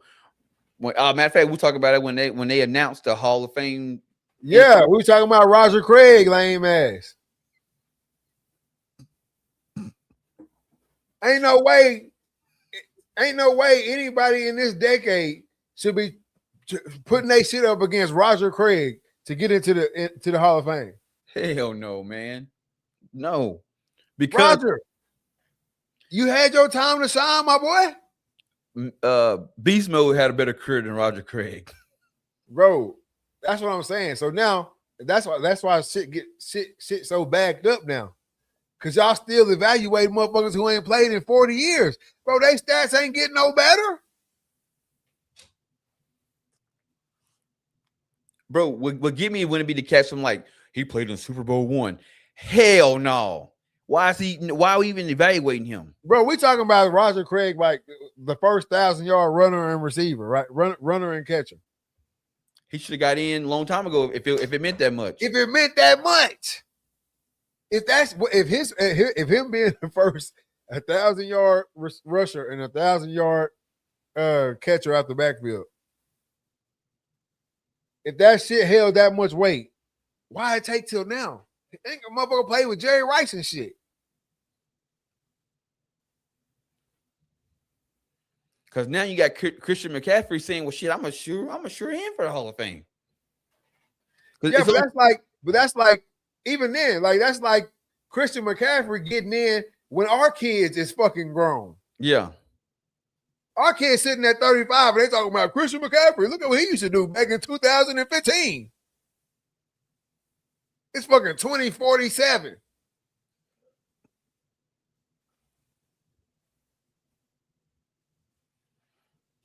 Half of the sports journalists don't even like sports. They use sports journalism as a stepping stool to cover national stories. No, for real. Straight up. And they done walked into a vote. Turd says exactly. If it ain't good enough then, it damn sure ain't good enough now.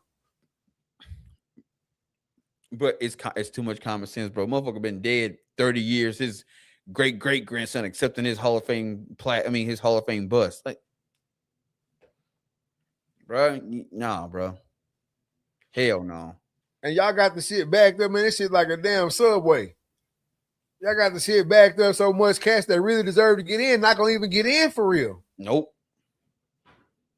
Or you get in and you look to your left and your right, like, man, I'm in this weak ass class. Bro, he got Luke Kuechly and Roger Craig went in at the same time, bro. Make it make sense.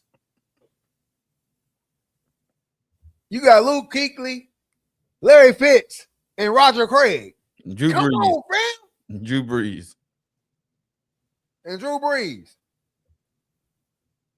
Bro, hey, when is the last year Roger Craig played football? And this really ain't even no shade. I hate that I gotta do this to him. I said this last time too. I hate I gotta do you like this. This ain't even really no shade to Roger Craig's career. It's more shade to the process. 93. Nigga, I was born in 93.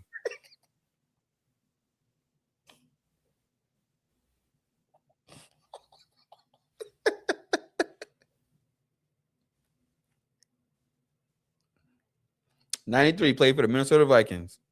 Come on, fam. Then he ain't even getting in for that shit. He getting in for the shit he did probably in 90 or 89, 88. He getting in for the shit he did from 83 to 90 because when they showed his highlights, they didn't show when he played for the Raiders, or nor did they show any Vikings. It was all 49er shit. And he going in with Luke Kuechly, Drew Brees, and fucking Larry Fitz, who we got to watch in college and in the pros.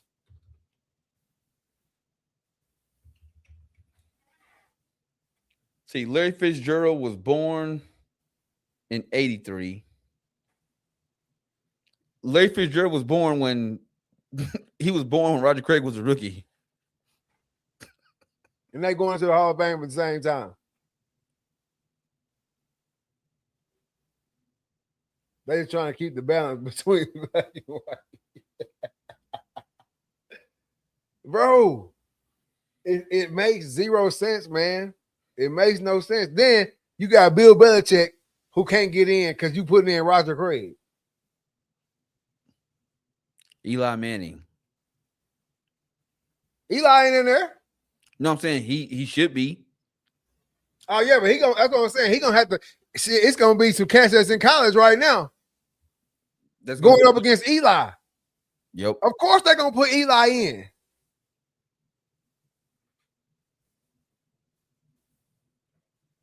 Like, come on, fam. Either when he get out, he waited his little time frame. Was it 5 years post? 5 years. Put him in. Bro, in that 5 year span, after a person retired, in that 5 year span, that's enough time to say, but y'all got it so backed up now. I see you really can't do it, right? But in that 5 year span, after they retire, that's enough time to get everybody's ducks in a row and say, okay, bet. Out of the like in 2020, all the cats that retired in 2020, 2025 come up, boom. Who worthy? And you should get three. You get 3 ballots. You don't get in on 3 ballots, bro. We ain't getting in for you. Sorry. Ain't nobody worthy to be first ballot. Okay, boom. We moving on. Boom. 2026 come up. All right. Now hey, I'm not even with that shit. It shouldn't even be no first ballot, second ballot, third ballot. But after your 5 years, bro, everybody who fucking retired in 2020, in 2025, if it ain't worthy of your ass to get in the hall, you ain't in. That's where I'm at with it now. It's too backed up, bro. Like I said, when you seeing cats from 1983 and 1972 and 1960, bro, no. Bro, ain't no way somebody who played their last football game in 1993, bro, 32 years ago, finna be 33 years ago. Right, I guess actually technically right now it's 33 years ago. Anybody who played their last game 33 years ago, bro, you not a Hall of Famer, fam. That's basically what they saying. Roger Craig going up against guys that grew up playing Madden and was on the video on video coverage, and Roger Craig ain't even seen the damn game system. Nah, for real. But hey, I will say, out of all the Hall of Fame guys, he was the most excited because he probably thinking, I'm probably I got in. Of course he was. He was doing all, he was being extra than some bitch, man. Damn. Of course he was the most excited. Shit, 33 years.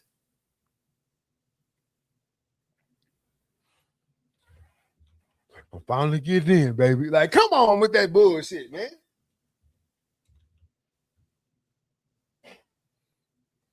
After your time is up, 5 years, everybody who in that retirement class, boom, let's look at they shit. All right, he good. He ain't in. Bam. Oh, you're not a Hall of Famer. Boom, on to the next year. 2021 class. All right, bet.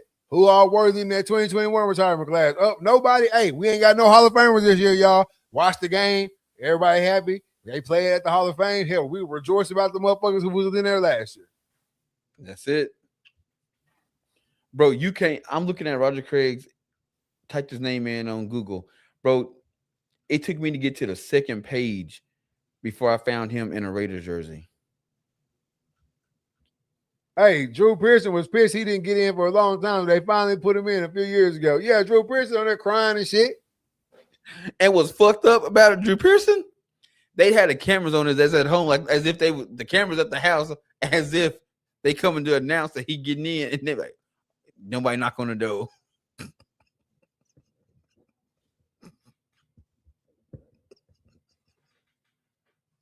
So nobody comes to the door, bro. And that's another thing, bro. The shit don't be. They make it seem like motherfuckers just sitting at home and they come, bro.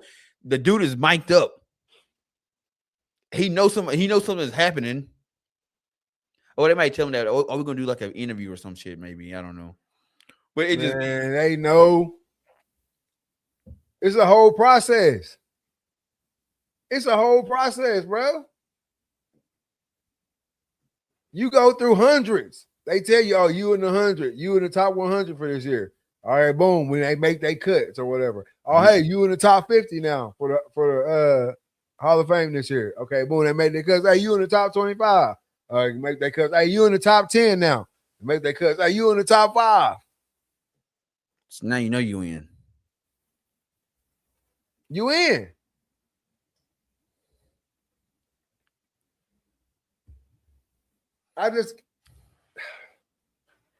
It's bullshit. Straight up. It's bullshit, bro. But back to the original statement, bro. Should nobody be voting on the Heisman Trophy except past Heisman Trophy winners? Cats that know exactly what it takes, what they had to go through that whole Heisman season to win that joker. That's who need to be voting on the Heisman Trophy. 60 people is more than enough. Way more than enough. Really, you could do it with 10. Hell yeah, you could do it with 10.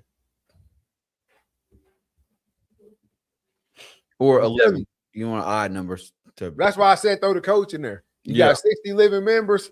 You got 60 living members, and you throw you a coach or 3. You don't even need to really coach because it's who got the most first place votes. That's what I'm saying. Well, with 60, they could be split in half. Oh yeah, true. Or even with 10, they can be split in half. So you throw you either one coach, you either pick one coach to do it, or you pick 3 coaches. And now you got your 3 coaches. No. Archie Griffin should get 2 votes. Because he won it twice. Won that bitch twice. Archie get 2. Will we ever see that again? I know it's off subject, but will we ever see a 2-time winning? Mm-mm. Why not? Because they most likely not going to give it to a freshman.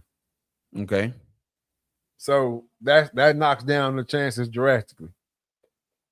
Then you got this bullshit with all these media votes where they just not going to give it to the same cat twice. It's not fair.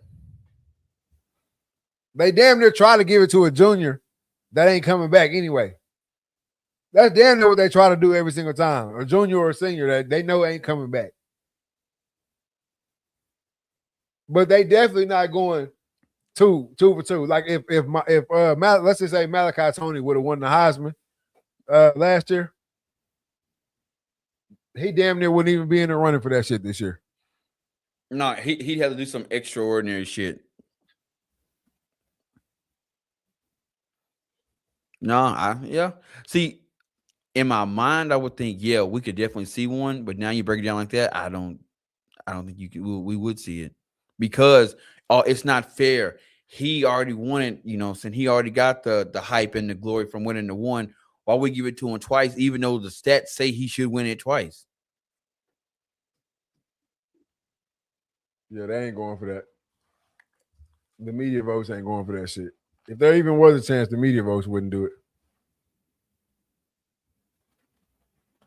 Oh. I don't even know how we got off on that. We supposed to be talking about NFL preseason. But hey, NFL preseason after week 1, man. Who you think looking the best? Who you think looking hot? Who you think looking like a hot doo-doo? Bruh, after watching the damn Chiefs game, bro, they didn't even play no starters, bro. I just want to put it out there.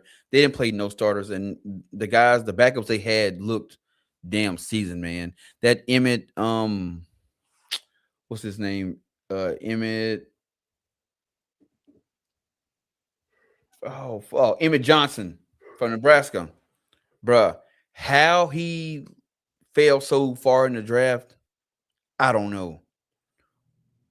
But for a rookie in his first preseason game, that some bitch looked like a stone cold NFL veteran, bro. Just stone cold. Yeah. Look damn good, man. So it's like, damn, the Chiefs. Everybody, our eyes on the Chiefs. After last year, not making the playoffs and all that shit. You looking at what you call it. This is looking like a year that they're gonna have to rebuild. Yeah, they've done it. They've managed to do it. Kind of goes back to our conversation as to teams like that win a Super Bowl year or go every year, they should be getting the first pick because they know how to evaluate talent. Yeah. So yeah, they didn't make the playoffs this year, and they had a shitty draft. I don't think they didn't even have a first round pick this year. But damn, boy, they had a damn good draft and got some damn good gems. Then I turn around, I look at the Giants. Giants look damn good. I think they look better under the helm of Jameis. That's just me because I'm a Jameis Winston fan. But the Giants look good. The Rams look damn good. The Browns. Oh, and my Cowboys, they look good too. But then the Browns, bro, just still look like hot doo-doo water, bro. Like, what do we got going? Like, yeah, everybody's like, oh, Deshaun Watson looked very good. All his passes were check downs. He afraid to throw the ball downfield. Then you get Shador, and everybody's like, he threw the interception. Okay, but damn, he throwing the ball downfield. So if I'm a coach and if I'm the QB coach and I'm in that Browns quarterback room, bro, I'm giving you extra points for at least going downfield, bro. Playing it safe is not going to get you no points in my book at all. Yeah. I'm not going to move you ahead, bro. I need to evaluate you, bro. It's preseason. Throw the bomb. I need you trying to throw bombs in preseason when the shit don't matter. Then try to get in the season and start throwing bombs, and then you throwing picks here left and right, and now that shit matter. Yeah. No, I agree. I agree completely with you, man. I'll start with the Cleveland situation. I think they're bad. I think they're going to be bad again. Despite who at the QB spot, I think they're just trash. The ones looked okay. They didn't show me too much, but the ones looked okay. Here he come. I knew somebody was going to say something about that shit. I know it's just practice, but Jalen Hurts threw 3 picks against the Patriots in their joint scrimmage. Just throwing that out there. And AJ Brown walked all over the Eagles' asses too, but I don't think that shit gonna correlate, man. Hey, Cooper DeJean looked like a damn freshman out there, bro. Yeah, I don't think that shit gonna correlate to the regular season, but I'll let you have this one. But I think the Browns are just gonna be bad, man. You got to have some type of depth in the NFL. You got to have some type of depth, man. It just looked like as soon as the starters, especially on the O line, as soon as they little starting crew went out, that shit looked worse than last year, damn near. I mean, luckily Shador has been under fire like with a terrible O line, damn near his whole college career. So he can kind of work around that shit a little bit. But they look fucking piss poor with any type of protection, man. So I think they just gonna be. I think they're gonna be ass again. Their defense didn't show me nothing either. Nope. But no, the Rams. I thought they looked really good, man. I think they got a lot of young talent over there with the Rams. I think the Ravens look good in their preseason game too. I just rewatched that thing last night, man. Snoop Huntley is gonna be one of your best backups that you're gonna get. You know what I'm saying? He does a pretty damn good job back there. But they got a lot of young guys. They got 2 young tight ends that look great in that game. They even had the third string quarterback, the Reed dude, come in and he looked damn good. Seattle surprisingly looked good too because they busted up a lot of that roster. Yeah. And they just signed Trayvon Diggs today. Yeah, they busted up a lot of that roster, but he a damn shell of himself. But they busted up that roster pretty good. So for him to come out and put on a good little showing, that was amazing to me. I'm not a hater. I do hate the Cowboys, but I am not a full-blown hater. But the Cowboys looked all right. They looked all right in their first preseason game, man. They looked all right in it. We're gonna see if they can carry that shit on over. But they looked all right. I like Milton a lot. I think Milton showed tremendous growth from last year. I liked him last year too, but I think he showed tremendous growth. I mean, he was commanding the offense. He was running the offense the way it needs to be run for real. I'd like to see him in there with some of them boys. You know what I'm saying? Like CD and Pickens, and I'd like to see him in there with them and see what it really looked like for real. But I like the way he looked in that thing, man. Like I said, he commanded his time. Milton out of Tennessee. What's good with it, Coach Chelsea? What's good? We ain't got no Nick Saban talk for you tonight. So maybe you be cool with us. But no, Milton looked good. Dallas showed a lot of young talent. They showed a lot of young talent too. They're gonna have some decisions to make in that receiving core here in a couple of years. Yep. Yeah, maybe a couple months. We're gonna see. Yeah, Milroe looked awful. The Seahawks in that Seahawks game, Milroe did look awful. You look bad, bro. He did look awful. But I do think it's just because he going through what a lot of athletic QBs go through when they get into the NFL. You got everybody in your ear telling you got to stand in there and let it fly. And at the end of the day, fam, that's not your game. Run that hoe. At the end of the day, hey, shit ain't looking sweet. 1, 2, shit ain't looking sweet. Get up out of Dodge. Go. Get up out of Dodge. Let that be the headline. They saying you ain't gonna last long. You know what I'm saying? Let that shit be the headline that you ain't gonna have a long career. But you just get up out of there. Fuck it. Yeah, because if that's your game, I check down, ain't shit there. I'm out, bro. You live to fight another day. They can if you run out and you get a 15-yard run, boom, get tackled. That's a positive on film. Mm-hmm. Next play, check down. Oh, rare, boom, 10, 15-yard pass. All right, next time, break down, bust out on the ass, 5-yard gain. As long as you putting positive stuff out on film, they can't say, man, he can't play. He has to making plays. It just gives you more time to develop. Exactly, but it gives you more developmental time. Like, okay, shit, we ain't gonna let him go because he's positive when he out there. But sit in that pocket and that shit collapsing and you don't know what to do, and now you getting sacked and fumbling and shit and throwing interceptions out the pocket. All you doing is putting bad shit on tape. And when it get time for the nut cutting, guess what? You gone, player. You gone. You gone. Chelsea says, I'm going to be on CeeDee Lamb's case this season, leading the league in drop passes since 2020 and got outperformed by Pickens last season. That I get what you're saying. I do get what you're saying, and I think everybody needs to be on CD case because first of all, you supposed to be number one. So even with the double coverages and all that shit, you got to find a way to make it work, right? But then at the same time, after you establish yourself as the true number one, I think it's a lot easier for the number two guy to outshine you. It happens all the time because the number one is getting doubled.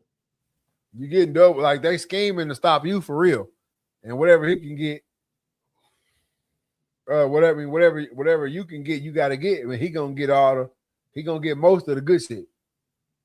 But, you know but when you do get a target, you gotta catch that. You do gotta catch it. That's what I'm saying. That's why I say I agree. But I think it's a little skewed numbers. You can have those guys thinking too much. Their natural instincts are what makes them as good as they are. No, I agree. You got to get up out of there, bro. At the end of the day, even if it's just getting up out of the pocket and then seeing, you know what I'm saying? And then seeing what's going on.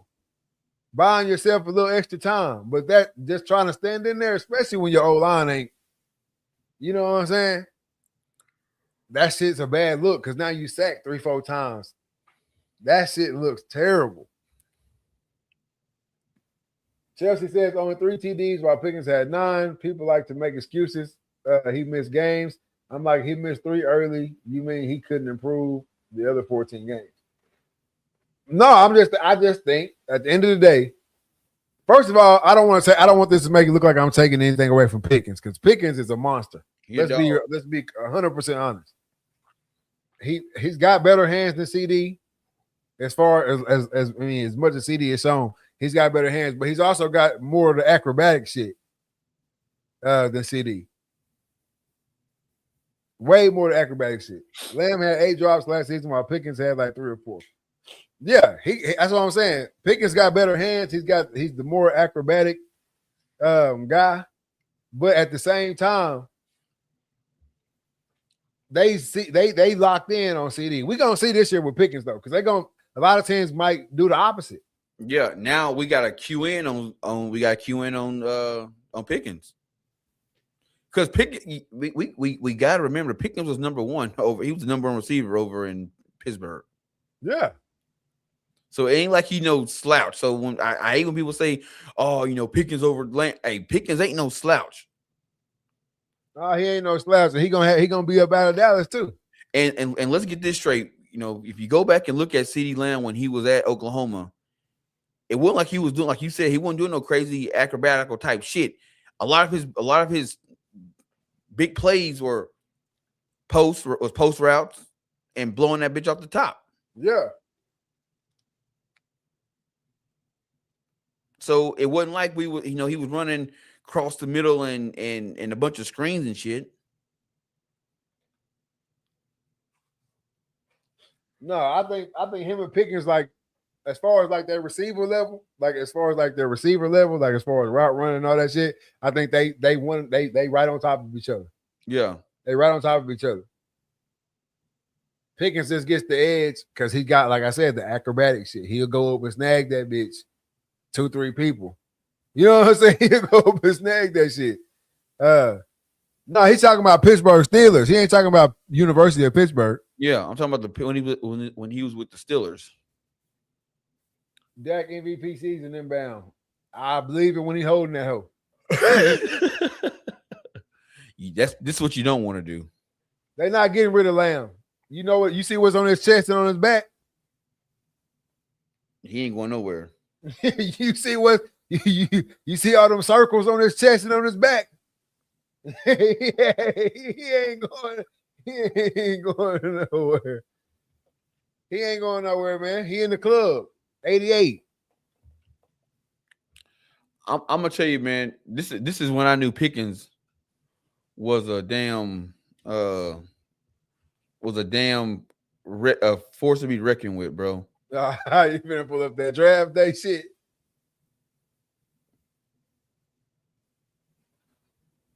Bro, this cat when I saw this here, I said, "Yeah, this motherfucker a fool."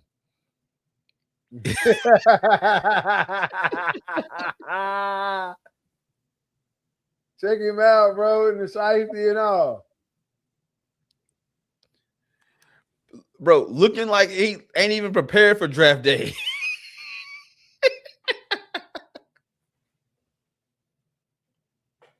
No, check this out. No one's underestimating your knowledge, but it's like this. There, it's always it's a cause and effect. So Yeah. right now, you got Pickens who is outshining CD, but it makes sense that he's outshining CD because if I'm a defensive coordinator, I'm doubling up CD Lamb. I'm not going to let him my corner have him one-on-one because he can. I know what he's capable of. I'm going to take my chances doubling him and say, all right, we're gonna make George Pickens beat us if that's the case. Now, if you do what you said and you remove CD from the equation, now I'm doubling Pickens, and then you're gonna have another guy come up, and then you'll be saying, well, damn, Pickens was the man, but now he ain't doing shit, and now there's other cat doing XYZ. Because you But move. this year it could easily be. This year it could easily be the opposite. This year they could easily say, all right, CD, he known for dropping balls. All right, let's put it like that. CD known for dropping the ball. So we're going to make sure Pickens don't beat us. And then all of a sudden, CD going for 250 on your ass over the top. Yep. You know what I'm saying? It could easily be that. CD also had a memorable draft day snatching his phone from his girlfriend. Nah, for real. that boy. Oh, she was talking about she wasn't talking about the she's saying he played college ball at. Oh yeah, he played in Georgia. Oh, yeah. No. I thought you meant because he said he was number one in Pittsburgh. I thought you meant you thought he played for Georgia. We know you know your college shit. We see the Nick Saban hat on your profile photo. Both CD and Pickens have problems of mentally checking out of games though and half-assing plays. I think that's just the typical. You know what I'm saying? I hate to say it. I think that's just your typical receiver mentality. Yeah, that diva mentality. I ain't getting the rock for real, so I'm gonna jog on this play, or whatever it might be. But no, man, I think they're gonna have a good year. I think everybody's picking Pickens to have such a big year that's what D coordinator is gonna be picking too. Yep. So we might see the reverse switch. But anytime you playing against the Cowboys as a D coordinator, whoever wearing 88, your best player traveling. Yep. Your best corner traveling with them the whole game. And then he gonna have some help over the top. Exactly. And you know what I'm saying? You made them coordinator saying, hey, we can't let Pickens or CD beat us. And shit, Ferguson might have the tight end might have a breakout season. And or 19. What's 19 name? For the receiver.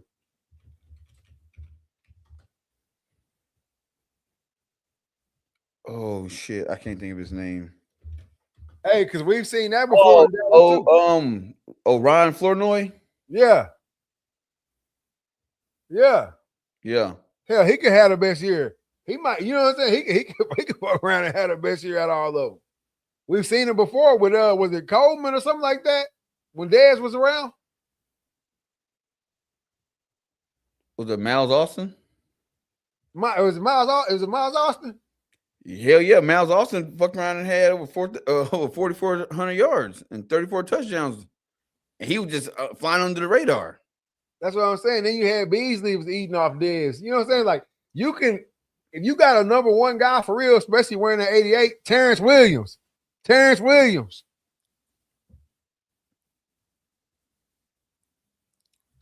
Yeah, Terrence Williams.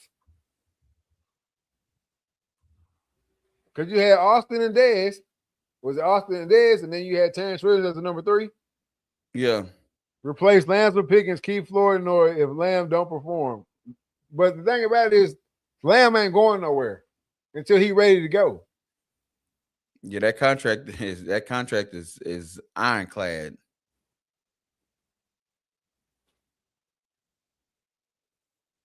I don't watch all that off the field shit.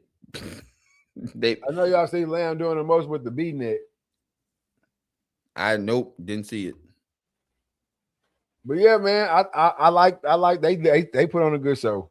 I know they didn't play or whatever. It's just nah, you tripping, Jesse. Who else look good, man? You said you thought the Giants look good? Giants look good under the helm of Jameis. Yeah. The Buccaneers look good. Oh, the Buccaneers look good. Bro, let me tell you something, bro. That Ruben Bain,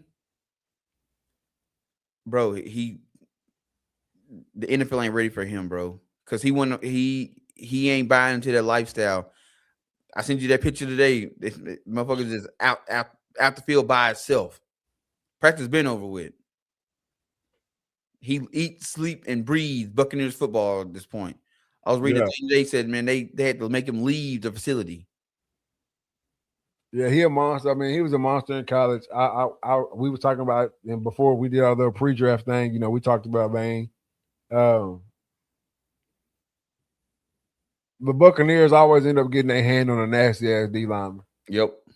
That they keep forever. Like they had Gerald McCoy, obviously Warren Sapp, and many others. You know what I'm saying? They always they always get their hands on a good ass D lineman that can anchor that defense down for years to come. And he's gonna be one of them. He don't really get his hair cut like that. That's the first sign. You know what I'm saying? That's your first sign that hey. Hey, you remember like I remember during the draft when like they walked by and they had in the tunnel, they had the hat so guys would get their hat and put on and get in the camera. And do you see what Bain did? He just walked straight through that thing, didn't he? Hey, bro. Didn't stop. Wasn't trying to pose for the camera.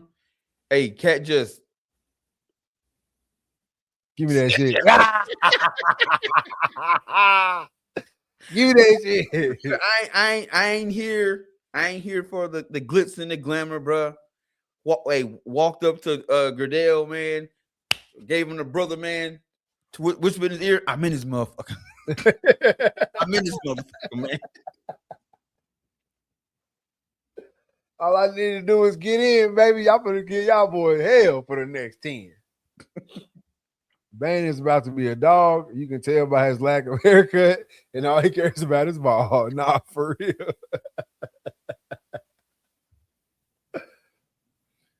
Hey, no, I'm not saying you ain't tripping. I'm not saying you ain't. I'm not saying you tripping. Saying that CD got to show you something. If he leaves and drops again and gets outperformed. But what I'm saying is, it's not really outperformance. It's not really outperformance. CD just going out there and lining up on the other side is a help to whoever on the other side. The person on the other side right now just happens to be George Pickens. Yeah. You know what I'm saying? It's like even like Randy at the end of his career. When Randy Moss at the end of his career, everybody was outperforming Randy. But when Randy go line his ass up over there, whoever on the other side get to eat. Yep. Ocho, at the end of Ocho's career, when he go line up on the other side, whoever on the other side get to eat. Whoever. So it's not, it is an outperformance when you look at the numbers, but at the same time, it's not really outperformance. He's doing his job by standing over there. How many drops did he have last year? 8? I don't know. That's what she said. I'm not a Cowboy. I couldn't tell you shit about him, for real. He had 8 drops last year. How many times was he targeted?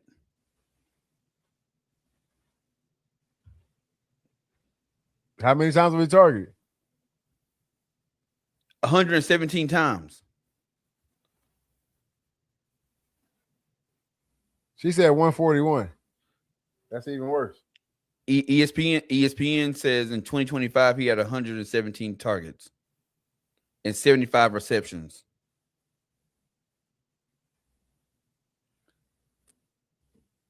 Hey, nah, for real. Terry said I say the same thing about Jamar Chase and T. Higgins. Yeah, man. If I'm a receiver, man, hell yeah, I'm trying to get somewhere with a monster. You telling me I get to go play with Jamar Chase? Shit, yeah. I'm really trying to be the number 3. What's that? 75. Now I gotta do my math. 75 divided by 117. I mean, he caught 64% of his passes. I'm taking that. 8 drops ain't terrible, but everybody want everybody to be Larry Fitz. You ain't getting Larry Fitz. You ain't getting Larry Fitz. These new age boys ain't dropping that ball. I mean, eight drops out of a 16-week season. He did have some terrible last drops though. Yeah. Now the moments the drops came are bad. Yeah, but that's gonna be had. Pickens had more targets, less drops, more TDs, more receptions. I get it, but that's what I'm saying on the shit. I'm sorry to say T. Higgins. Pickens' numbers gonna look better, but his numbers low key should look better. Based on playing on the other side of CeeDee Lamb. Because CD has 2 people guarding him, where Pickens only has 1. Fuck 2 people. Even if they in the zone, motherfucker, we dropping his way. Yeah. So that shit, 5 people, 4 people, blanket his ass. So it's gonna look like that, or it should look like that. But like I'm saying, watch what happened when we come. Watch what happened when the season starts this year. I'm gonna give you a prime example. Cowboys. I hate that we still be on the Cowboys right now. But he wide receiver 1 because he draws the most attention. That's what's making him wide receiver 1. Before Pickens was there, and they had to force feed that hoe to him, he still performed. Prime example. As a Cowboys fan, right towards the end of Zeke, all right, Zeke was everybody knew Zeke gonna get the ball, right? Yeah. Okay. They put Tony Pollard in that bitch, and he breaking 10, 15, 20 some yards. And everybody said, what? Man, fucking give Tony the ball. Fuck Zeke. Get rid of Zeke. Get rid of Zeke. They got rid of Zeke, and what happened? Tony was now the man. And he didn't. And what happened? And he didn't do so hot. And guess what? They sent his ass to Tennessee. And what are he doing in Tennessee? Shit. Shit. Hey, and CeeDee Lamb also a wide receiver 1 because what that check say. Yep. What that check also say. Wide receiver 1 because what that check say. Football, the X's and O's it go way beyond the performance thing. Because you have a guy like CD as a defensive coordinator. I'm not letting him beat me. I'm not. I'll take my chance on Pickens beating me. Which didn't happen often. So you can score all them touchdowns and shit you're talking about. They wasn't even in the playoffs. So I'm going to take my chance, let Pickens beat me. Because what I can't do is have not double CD and not make him like, oh, we're gonna spread the love, try to cover both of them, and then both the motherfuckers go for 150. You hear me? That's what I'm saying. This too. They also sending the blitz on whatever side CD on, so that hinders his targets. They gonna when they game planning for you, your numbers gonna slide. They have to, unless you playing somebody trash.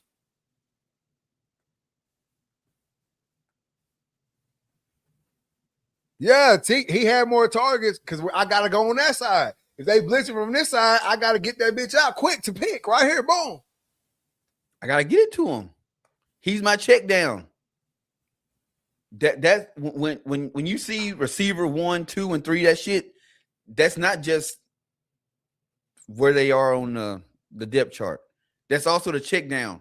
When Dak get up there and he hike the ball, he going to his progressions, it goes CeeDee Lamb's, George Pickens, or CeeDee Lamb, George Pickens.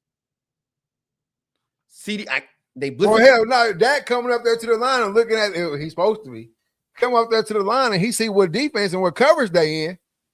He not even a lot of them plays. He ain't even looking at CD White. It ain't no point.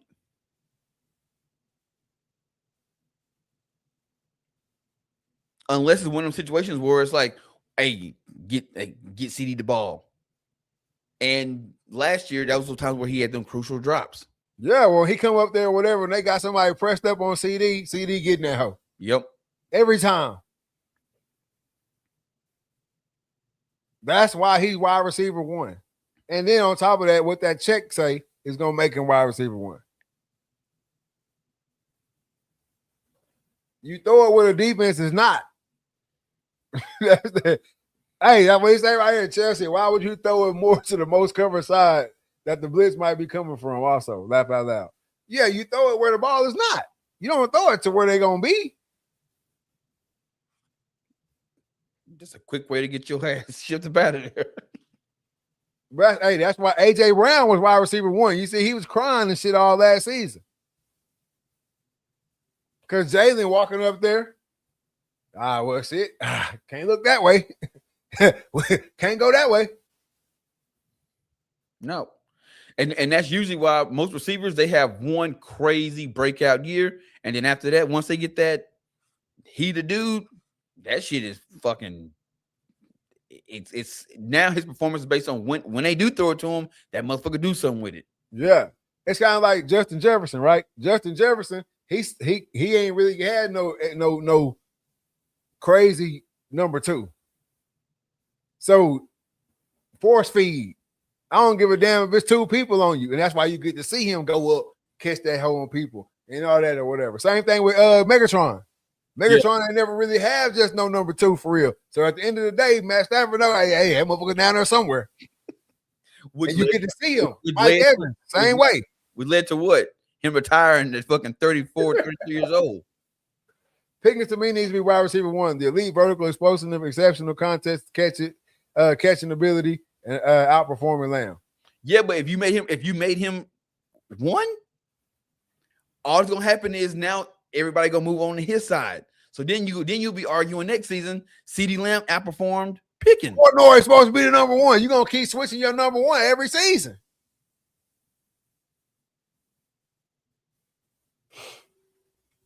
Look, here you go. He said that's why this year about to be Devontae Smith. We're about to see what Devontae Smith really about.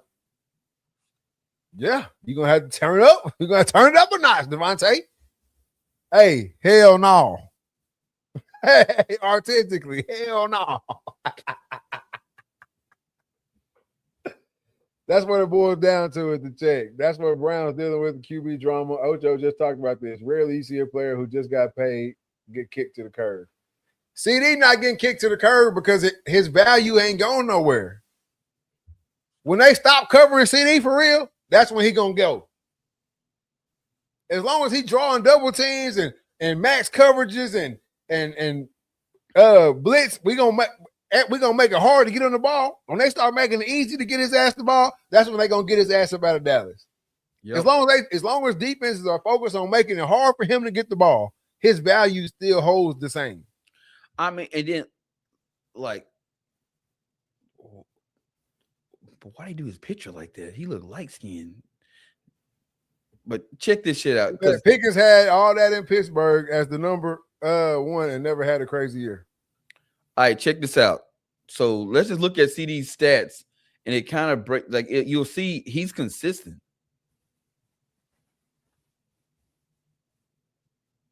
He's consistent. 935, 1102, 1359, 1749, 1194, and 1077.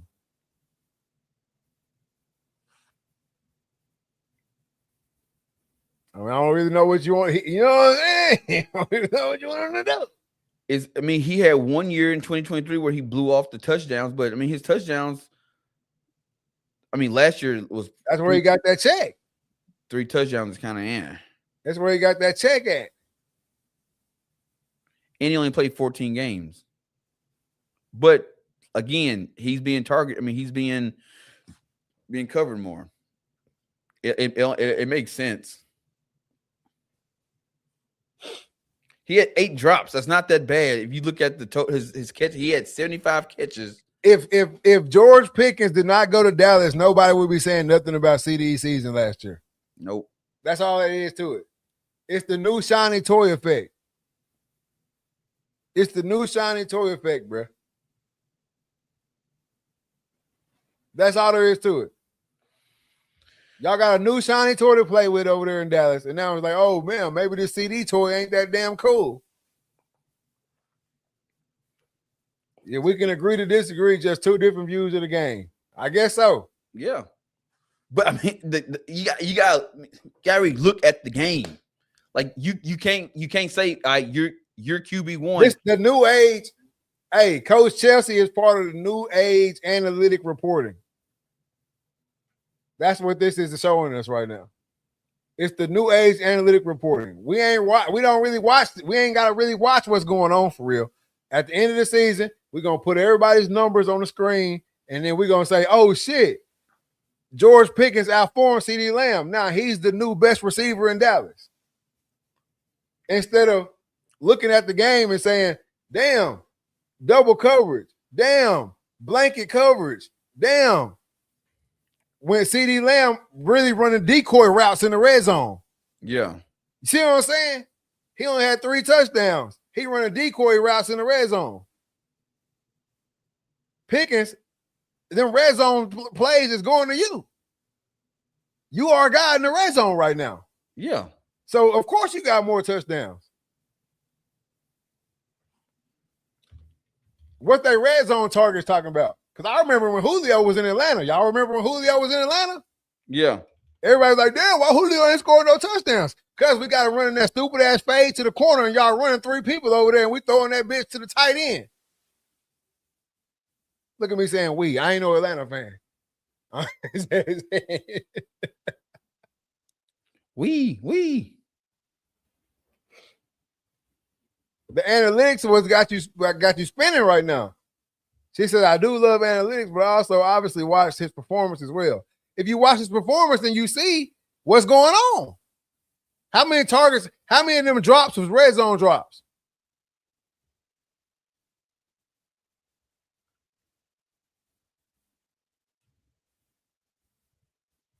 But they have Pickens as the more reliable one, and CeeDee Lamb drop pass in a drop pass decoy. You know what you got to be a decoy?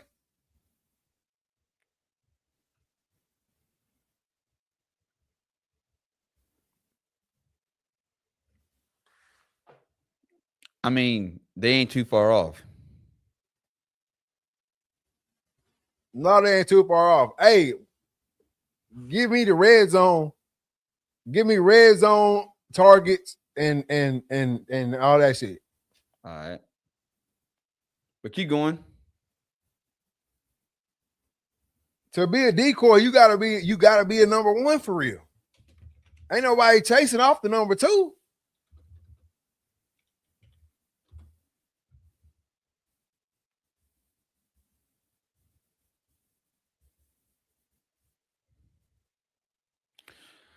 All right, it says during the 2025 season, Dallas Cowboy wide receiver CeeDee Lamb recorded 17 red zone targets inside the 20-yard line, turning them into 8 receptions, 58 yards, and 2 touchdowns. How many red zone? Now give me red zone for pick.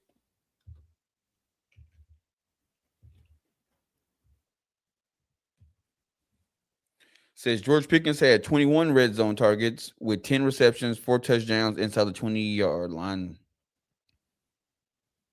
Yeah, how many? 21 red zone targets. And CeeDee Lamb only had how many? 15? 17. Mine right here say 15. Yeah, here say 17. And only 8 inside the 20. Yeah, 8 inside the 20. 8 catches inside the 20. 2 touchdowns. Right here, I got CeeDee Lamb had 15 total red zone targets, 8 inside the 20-yard line, 7 inside the 10-yard line.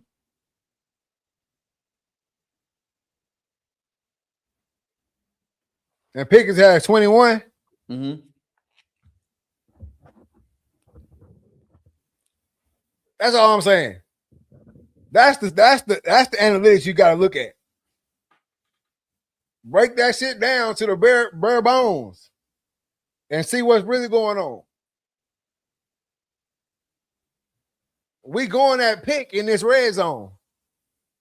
CD, get us on down there. Then you run your little fade to the corner. They're gonna drop 2 over there, and we're gonna find pick on this crossing route across the end zone, and it's a touchdown. Pick to Ferguson. I'd love to see what Ferguson's red zone targets are.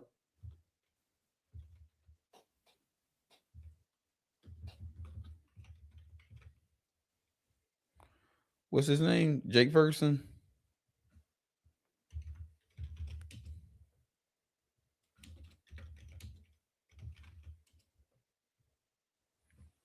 Shit, Jake Ferguson had 23 red zone targets and 8 touchdowns last season. Come on, man. Come on. Over the last 3 seasons, Ferguson has accumulated 51 red zone targets and 22 end zone targets. You know why that's able to happen? Because everybody's looking at picking. Well, Pick has only been there for 1 year. I'm saying, like, bro, it all correlates with each other. Artistically says Jake Ferguson for Max Crosby. Let's make the trade.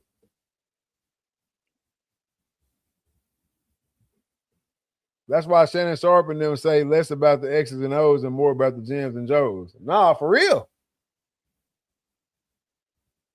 Once you make a name for yourself, it's a wrap. Decoy Central, baby. Unless you just that type of red zone guy. You know what I'm saying? Like if you known for that shit, like a Mike Evans type. Yeah. Like that's what you known for. It really don't matter who they send over there. Shit, you 6'6". You know what I'm saying? Like it don't matter who you send over there. For real. But no, man, it just come down to the play calling. It ain't too much to lean into. You know? If George Pickens got hurt tomorrow, next man up. You know what I'm saying? If CeeDee Lamb got hurt, like if CeeDee not the little 3-game miss shit, but if CeeDee Lamb got hurt for the whole season, you're gonna see Pickens' numbers drop from last year. Oh, they're gonna drop, and you're gonna see a guy like Flournoy, his shit gonna go up. Now, like I said, Pick gonna be able to keep his a little bit higher than what most would, because he has the acrobatic shit. He got the acrobatic badge. He gonna be able to go up over the top. He gonna be able to, the one that he shouldn't have caught that's damn underthrown by Dak, sorry ass. He gonna scoop. You know what I'm saying? Like he got the shit to keep his shit. You know what I'm saying? A little bit above water. But most cats, he said, bro, please knock on wood. The Cowboys ain't my team. So shit. That shit give me more ammo in the chamber. Hey, but bro, it's pretty much, it's just like the shit, that we saw, during New England's run. Bro, everybody on that team played a role. Now you take one person off that team, put them on another team, they not successful at all. At all. Because you were that guy in New England because you fit in that system. The system was tailored to you. Now we put you in New York. That shit ain't sweet. Because now we want you got to be the man in New York. We need you to have those fucking 200-yard catch season with fucking 1,600 yards. But yeah, I did that when I had fucking Gronk and Edelman on the other side. So now they got a double team Gronk. They got a double team motherfucker. I ain't got no choice but to catch that bitch. No, for real. Hey, Turd said right here, the games that CD was out, Pickens was just decent. The game against Carolina pissed me off so much. Hell, Rico Dowdle was doing so much damage to y'all ass, it didn't really matter what was going on the other side. Shit. But you can even take that, for instance. Like, that shows you how quick the league get on your ass. Rico Dowdle, shit, he might not even touch 1,000 this year, man. Shit. Man. Bro, how the hell did Kyler Murray go to fucking Minnesota and win that damn battle? It wasn't really no battle to win. He just told you it's about the Jimmys and the Joes. Fuck the X's and O's. It really wasn't no battle to win. Bro, JJ McCarthy, bro. I remember when he got drafted, bro.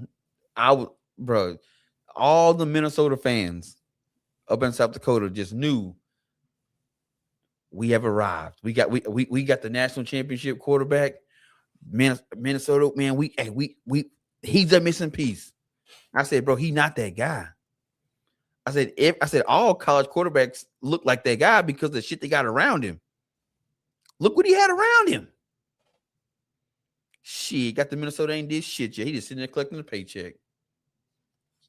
Man, it just sucks for them. I gotta go look at their roster for real because I really don't pay any attention to Minnesota like that. I gotta go look at their roster for real and see what they brought in that receiving core. It's gonna be hard for any QB when you just got one guy. Yep. Well, they got that Hendrickson to tight end, but I mean, he coming off an ACL injury. It's gonna be hard. It's gonna be hard for any QB, and I'm still on the train. Which I like Kyler Murray. I think you know what I'm saying. I like Kyler Murray. I think he's a hell of an athlete. I think he's a good QB. I think this might actually just be a case of he's too fucking small. Yeah. But can he see him though? What if Kyler Murray proves the haters wrong? They got Justin Jefferson. Yeah, we know they got. That's what I'm saying. When you have just one guy, that's the one guy I'm talking about. I ain't talking about Kyler Murray ass. I think Kyler Murray legitimately might not be able to see for real. Like I literally think he just might not be able to see down there. Possibly. His best plays are made when he on the run because he get outside the pocket and he can see. Yeah. Bro, when that pocket get to collapsing, bro, ain't no standing in there for him. You can't. Your average old lineman sitting 6'3", 6'4". Man. I have no idea what made people think JJ was like that. Even at Michigan, JJ wasn't anything special. They had a nasty run game and had Colston Loveland at tight end, that pro-style offense. Nah, for real. Yeah, but you also got to understand it was Vikings fans. And Vikings fans are some of the most delusional fans outside of Dallas Cowboy fans. Yeah, Blake Corum was running that. Hey, he was running that hoe. If Dallas is out and Ravens or Bengals are in it, I'm going for Lamar. I'm going for Lamar over all these people we've been talking about anyway. I kind of have to. Especially if Lamar is getting it. I just got to cheer for the black quarterback. You got Dak. That's your black QB. Ride with him. Dakota Rain. I'm talking about once if Dallas is out. Dallas is out. Probably will be. I'm going for the team who got the melanated quarterback. We don't get a lot of wins, man. I low-key thought he would go back, Turd. I ain't gonna lie to you. What? He said, I hope Kyler is still hitting the batting cages, to be honest. That's why I thought he was going after he left Arizona. Nah, shit, he done for, bro. It's out of there for baseball.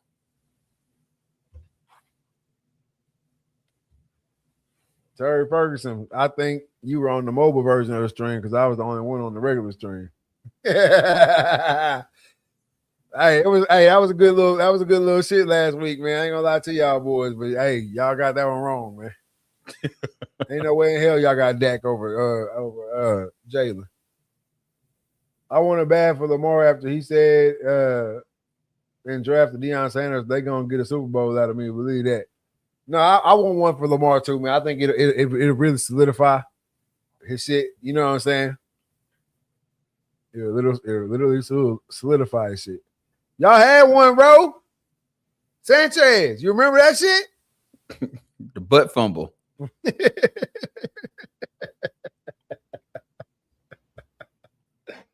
But no, man. Other than that, I saw the Jets look terrible again. Always. Atlanta looked piss poor. Man, did you see the meme with Michael Penix? No. Bro, man, he was he was mad as fuck. He was like, "This who we brought in?"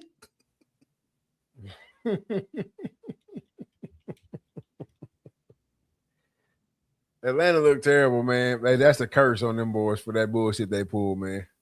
That's all I got to say. Who else, man? What about you watch any LA Chargers? Yeah, What you think about the Chargers? they look damn good. They look pretty damn good. I just don't believe in they real starter. Right here. Who was this nigga, man?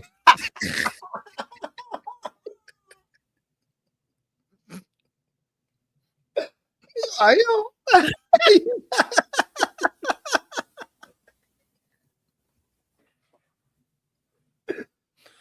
Man, bro. Hey, I think he realized the camera was watching. He was gonna go off, man. Tua need to hang it up, bro. Yep. Tua just need to hang it up. What you think about Houston, man?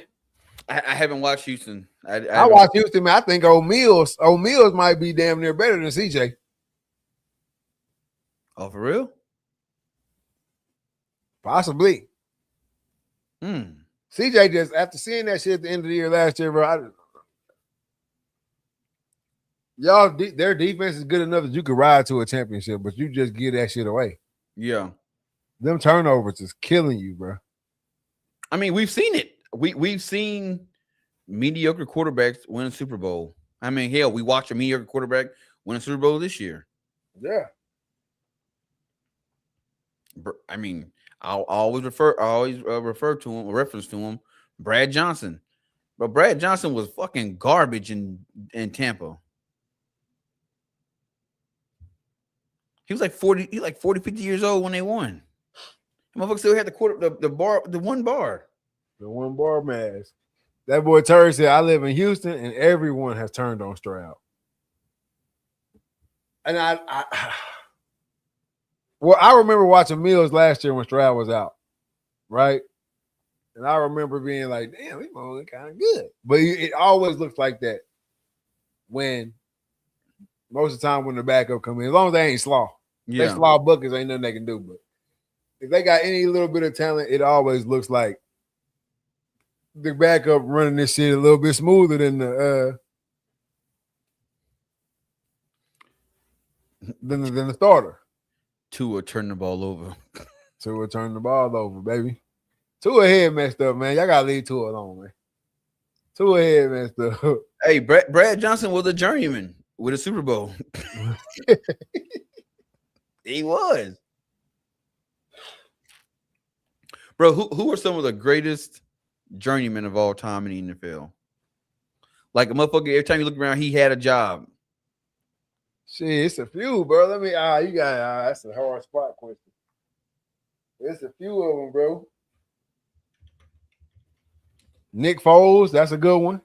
Hell, Brissett. Jacoby Brissett. As far as people that's playing right now, Jacoby Brissett. Shit, Ryan Fitzpatrick. Yep. What the fuck? Hey, my Siri over here listening. Ooh, Trent Dilfer. Andy Dalton. Yeah, I saw him this week. I'm like, yeah, he's still playing. This weekend. Who else? I'm trying to think. Oh, Vinny Testaverde. He was a good one. Yeah, we're talking only quarterbacks. Ooh, that's a good one. Josh McCown. It's been a lot, bro, especially at the QB position.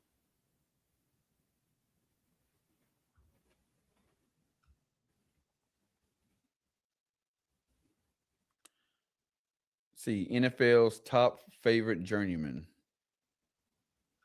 See the NFL says. You don't say QBs, they finna give you a bunch of motherfuckers. Steve DeBerg, don't know who that is.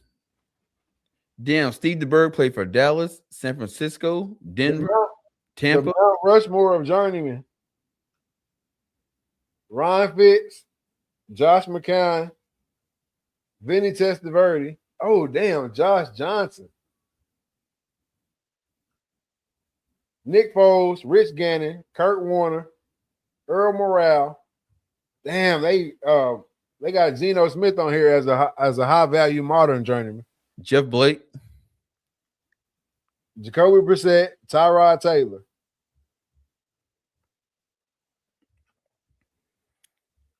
damn boy, Josh McCown played for Arizona, Detroit, Oakland, Miami, Carolina, San Francisco, Chicago Bears, Tampa, Cleveland, New York, and Philadelphia. That boy didn't travel, boy. It would have been around.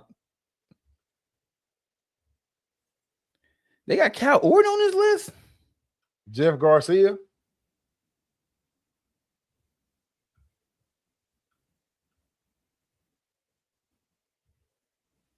The top 18 best journeymen of all time.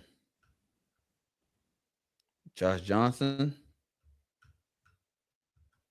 Oh, we were looking at the same list. Yeah, we looking at the same list. Jake Plummer, Brian Hoyer. Best non-QB journeyman, Deion Sanders. Really? Yeah, because you got to think about it. Dallas, San Fran, Baltimore, Atlanta. What is it? 3? What makes you a journeyman? 3 or 4? I think 3. Jameis Winston ain't going nowhere though. They got Brandon Marshall on his list. Adrian Peterson on his list.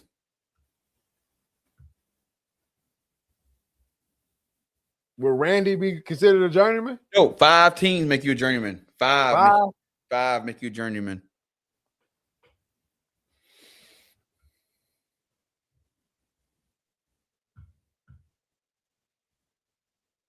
Who got sabotaged? Oh, Tyrod Taylor. Yeah, Tyrod Taylor. Yeah, they poked his lung.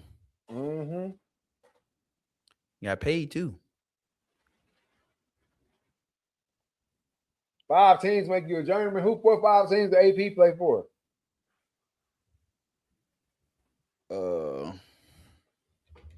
He ain't play for no 5 teams. Neither did Deion. Well, this list said 5. See, AP played for Minnesota, New Orleans, Arizona, Washington, Detroit, Tennessee, Seattle. Damn.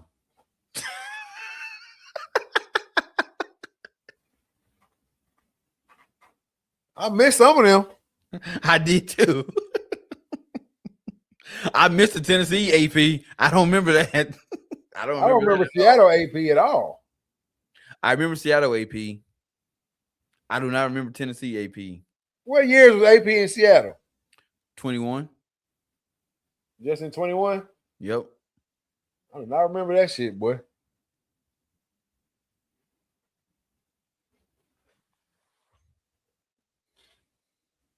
Yep. I remember that shit, man. Who taking this shit home this year, bro? Just based off what you seen in week 1 of the preseason. I know it's preseason, and we ain't got to see too much of that shit, but who taking it home? Kansas City. Damn. They going back. They going back.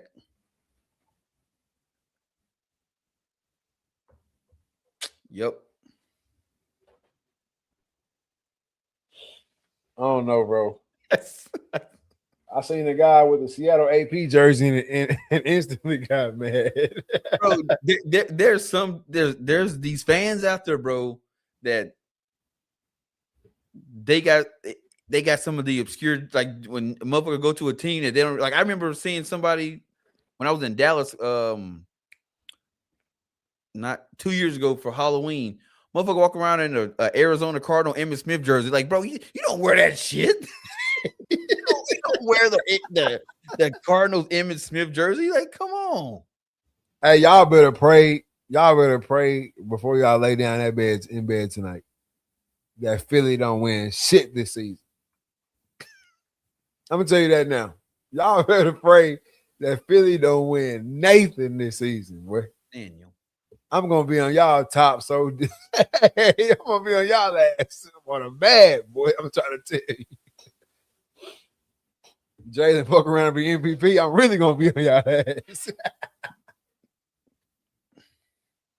He'll fuck around with you too. But no, after that, after my week 1 assessment, man, I like Baltimore a lot.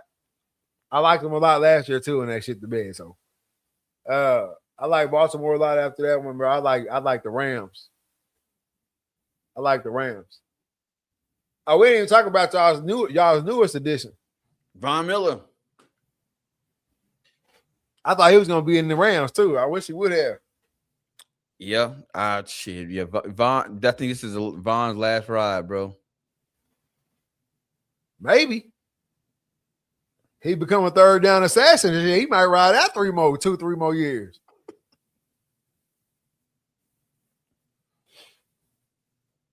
Yeah, I saw a whole thread about the deep cut jerseys that I've never seen in my entire life. Had me thinking I was living in an awesome universe. Deep cut jerseys. What'd you ask an hour ago artistically? Who we thought was going to win it all?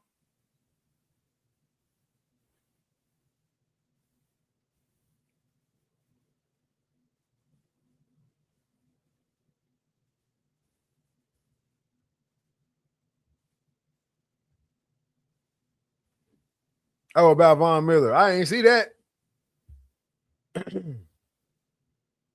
Yeah, man. I think, that's probably the best. That's one of the best pickups I think Dallas done made in a long ass time outside of Pickens, obviously. Yeah, for sure.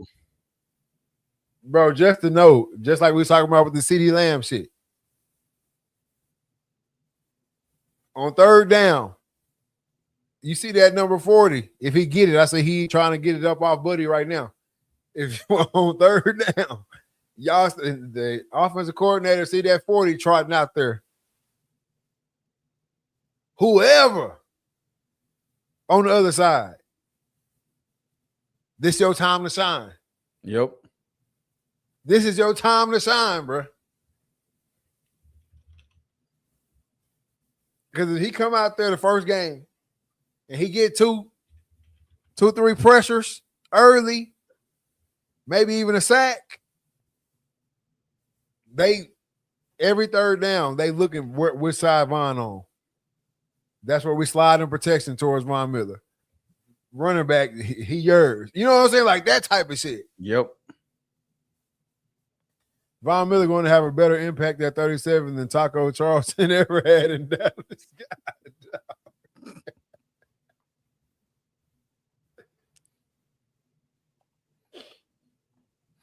Can you guess the number 1 jersey of a non-active player right now in the NFL? The number 1 jersey of a non-active player that's still selling now for the NFL, but this player has not been in the league.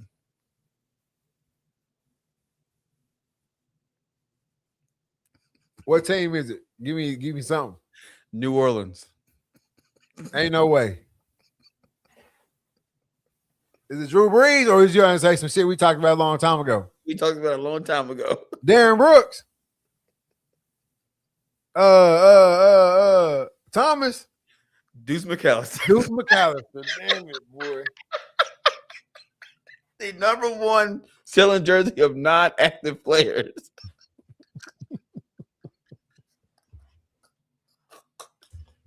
Damn, boy. I'm telling you, but that's a whole city still buying them bitches. Really a whole state. Right now, you can go to New Orleans right now. What you guaranteed to see? You're going to see Deuce McAllister. You're going to see Darren Brooks. You're going to see Thomas. You're going to see Reggie Bush. Who else you going to see? Drew Brees, obviously. I think that's it. Oh, you're going to see that Mark Ingram, too. Graham. Yeah, you're going to see a Jimmy Graham, and you're going to see that Mark Ingram. Yep. You're going to see that Mark Ingram. For the short, stubby motherfucker. Shut your ass.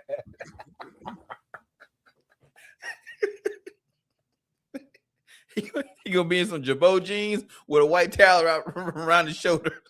You'll see a Shockey too. I forgot. You'll see a Shockey too. Yeah.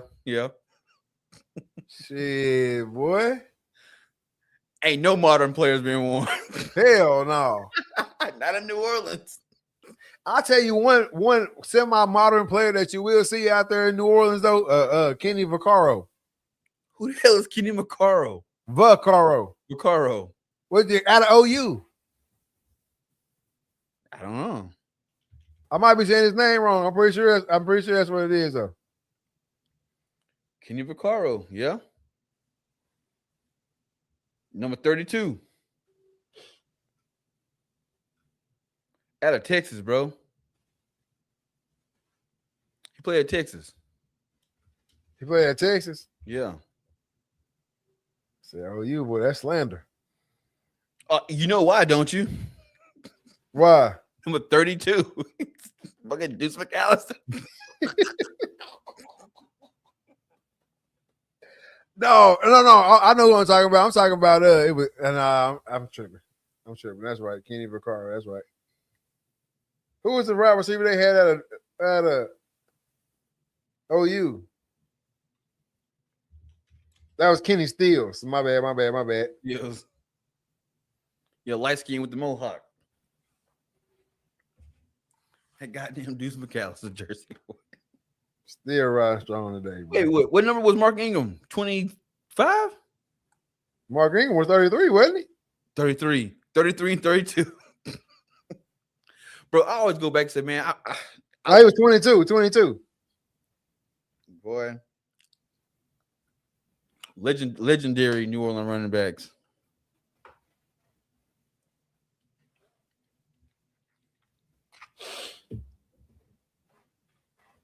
Hey, what Terry said, nah, Vaccaro went to Texas. I know, my bad.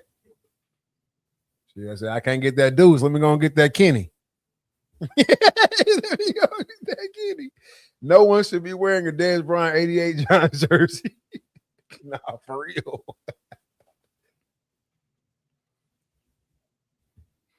Man, boy, y'all boys made me laugh tonight, man. I'm gonna tell you a rare jersey that I saw this shit. Wow, same time I was in Dallas when I saw the Emmitt Smith jersey. A damn Eddie George Cowboy jersey, boy. That was a short stint. Yeah, that was a short stint, boy. I seen a couple of McFadden Cowboy jerseys too. I was like, boy, damn, you got that bitch quick. Felix Jones. That's how you know the diehard fans when they be having shit like that.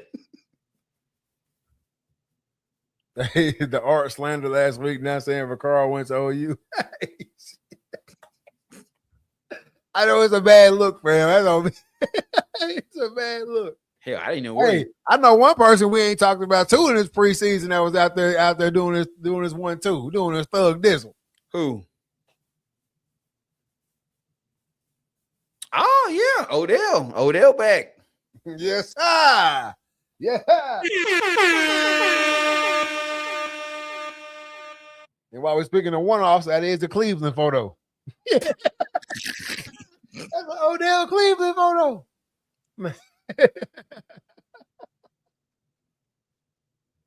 There's a whole page dedicated to rare player jerseys that had me dying laughing. I seen someone with a Spurs Tracy McGrady jersey. God, dog. Anything other than the Houston McGrady jersey, you really tweaking. You tweaking, man. You gotta be a real fan. Or you got that bitch on sale. Because they got the Toronto McGrady. And what else you got? Orlando? Was he Orlando at all? Yep, he was in Orlando. Yeah. Or like a Minnesota Derrick Rose.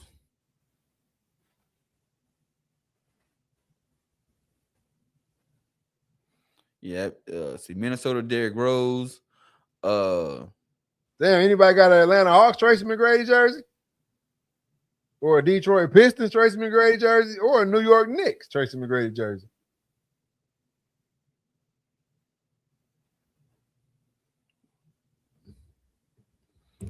A Shaq Suns jersey?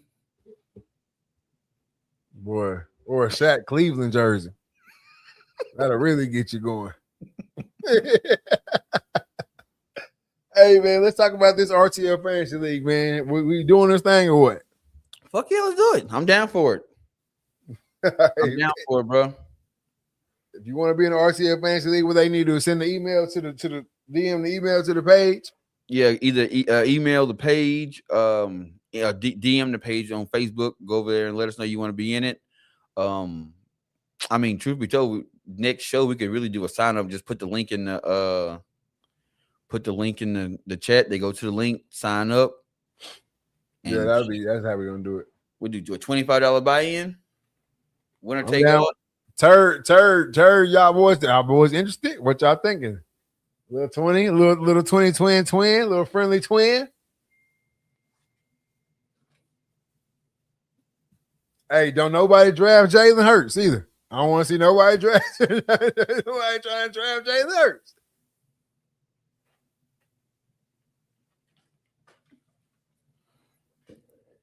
I'm down. I'm down for it, man. I'm down for it. I'm down for it. Yeah, we'll have that queued up in the chat next week, man.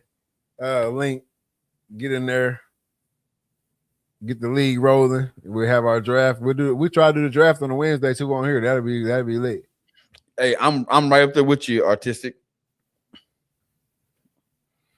I can't draft all Cowboys. That's gonna get you cooked. That's all I need to know.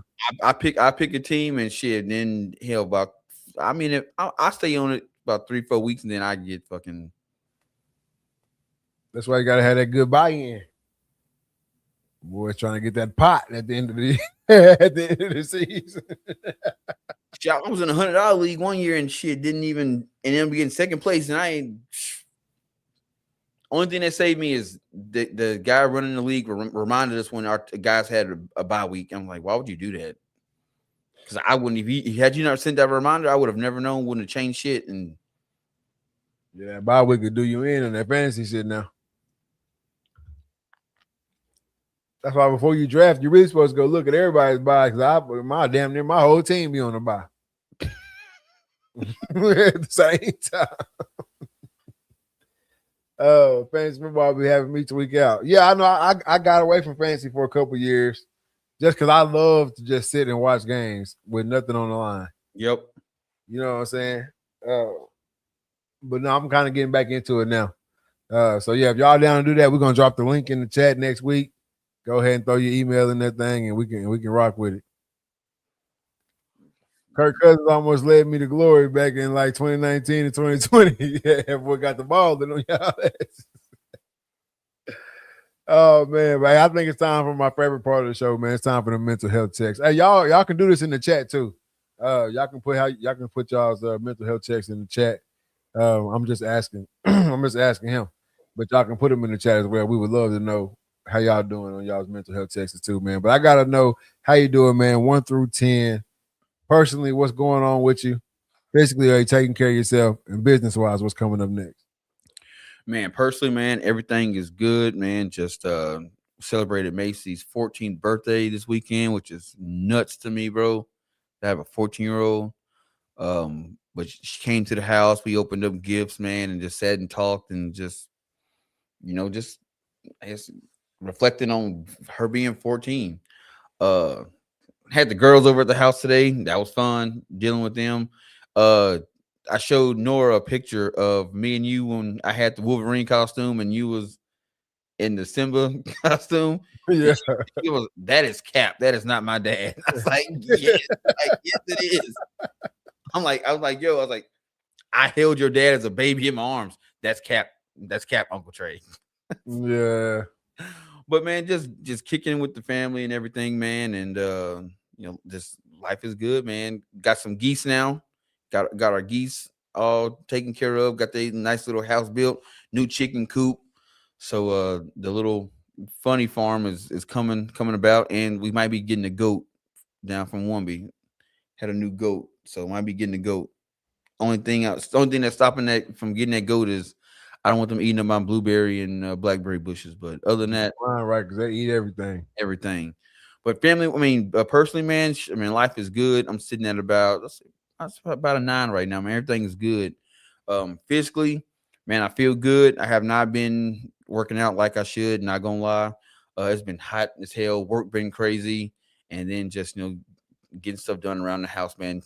Knocking down fences, putting up new fences, and all that stuff. So hadn't been hitting the gym, but I feel good though. So had a little stress issue going on, but uh that's all good now. So physically, man, I'm probably sitting about an 8. And then business wise, man, dropped some new merch last week. Man, sales are going crazy, man. Everybody that ordered a shirt, your orders should be went out today, and orders are still coming in, and they're getting processed as they coming in. So love everybody for support, man. I appreciate it. Um, New show, the video podcast is doing numbers like I wish I'd have been doing this a long time ago.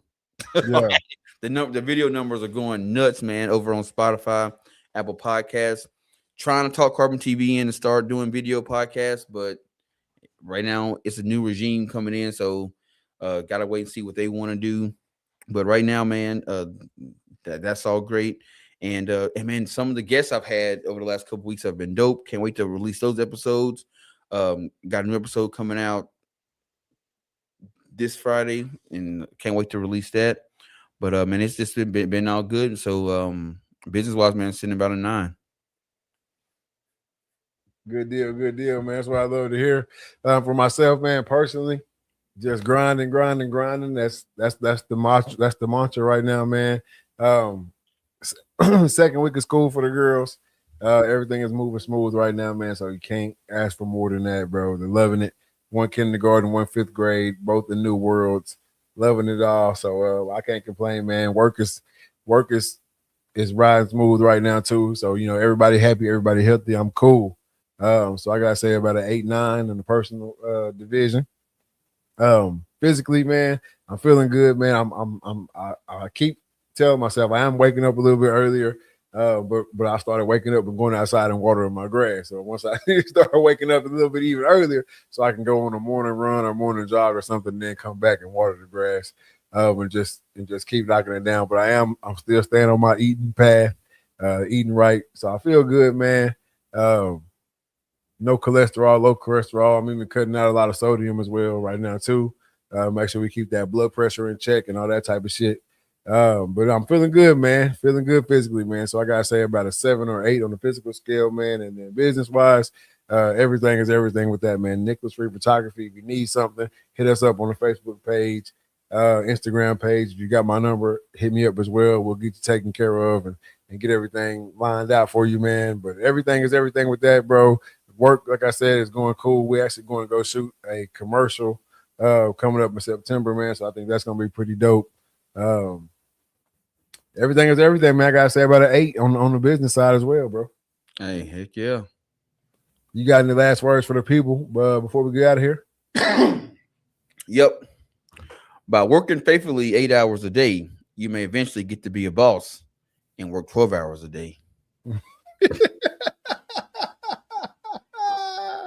That's what they don't be listening, boy. Hey, moral of the story is the harder you work, the more hours you're gonna get as you move up. Yeah, I think a lot of people grinding though, man. You gotta keep grinding. I think a lot of people don't realize that, man. I want to own my own business. I want to do this. I want to do that. Yeah, bro. Right now, you just clocking in and clocking out. When you own your own or you doing something like that, bro, ain't no clocking out. Hell no, ain't no clocking out, bro. I'll be trying to tell these young cats, bro, because they hit me up, especially when in this outdoor space.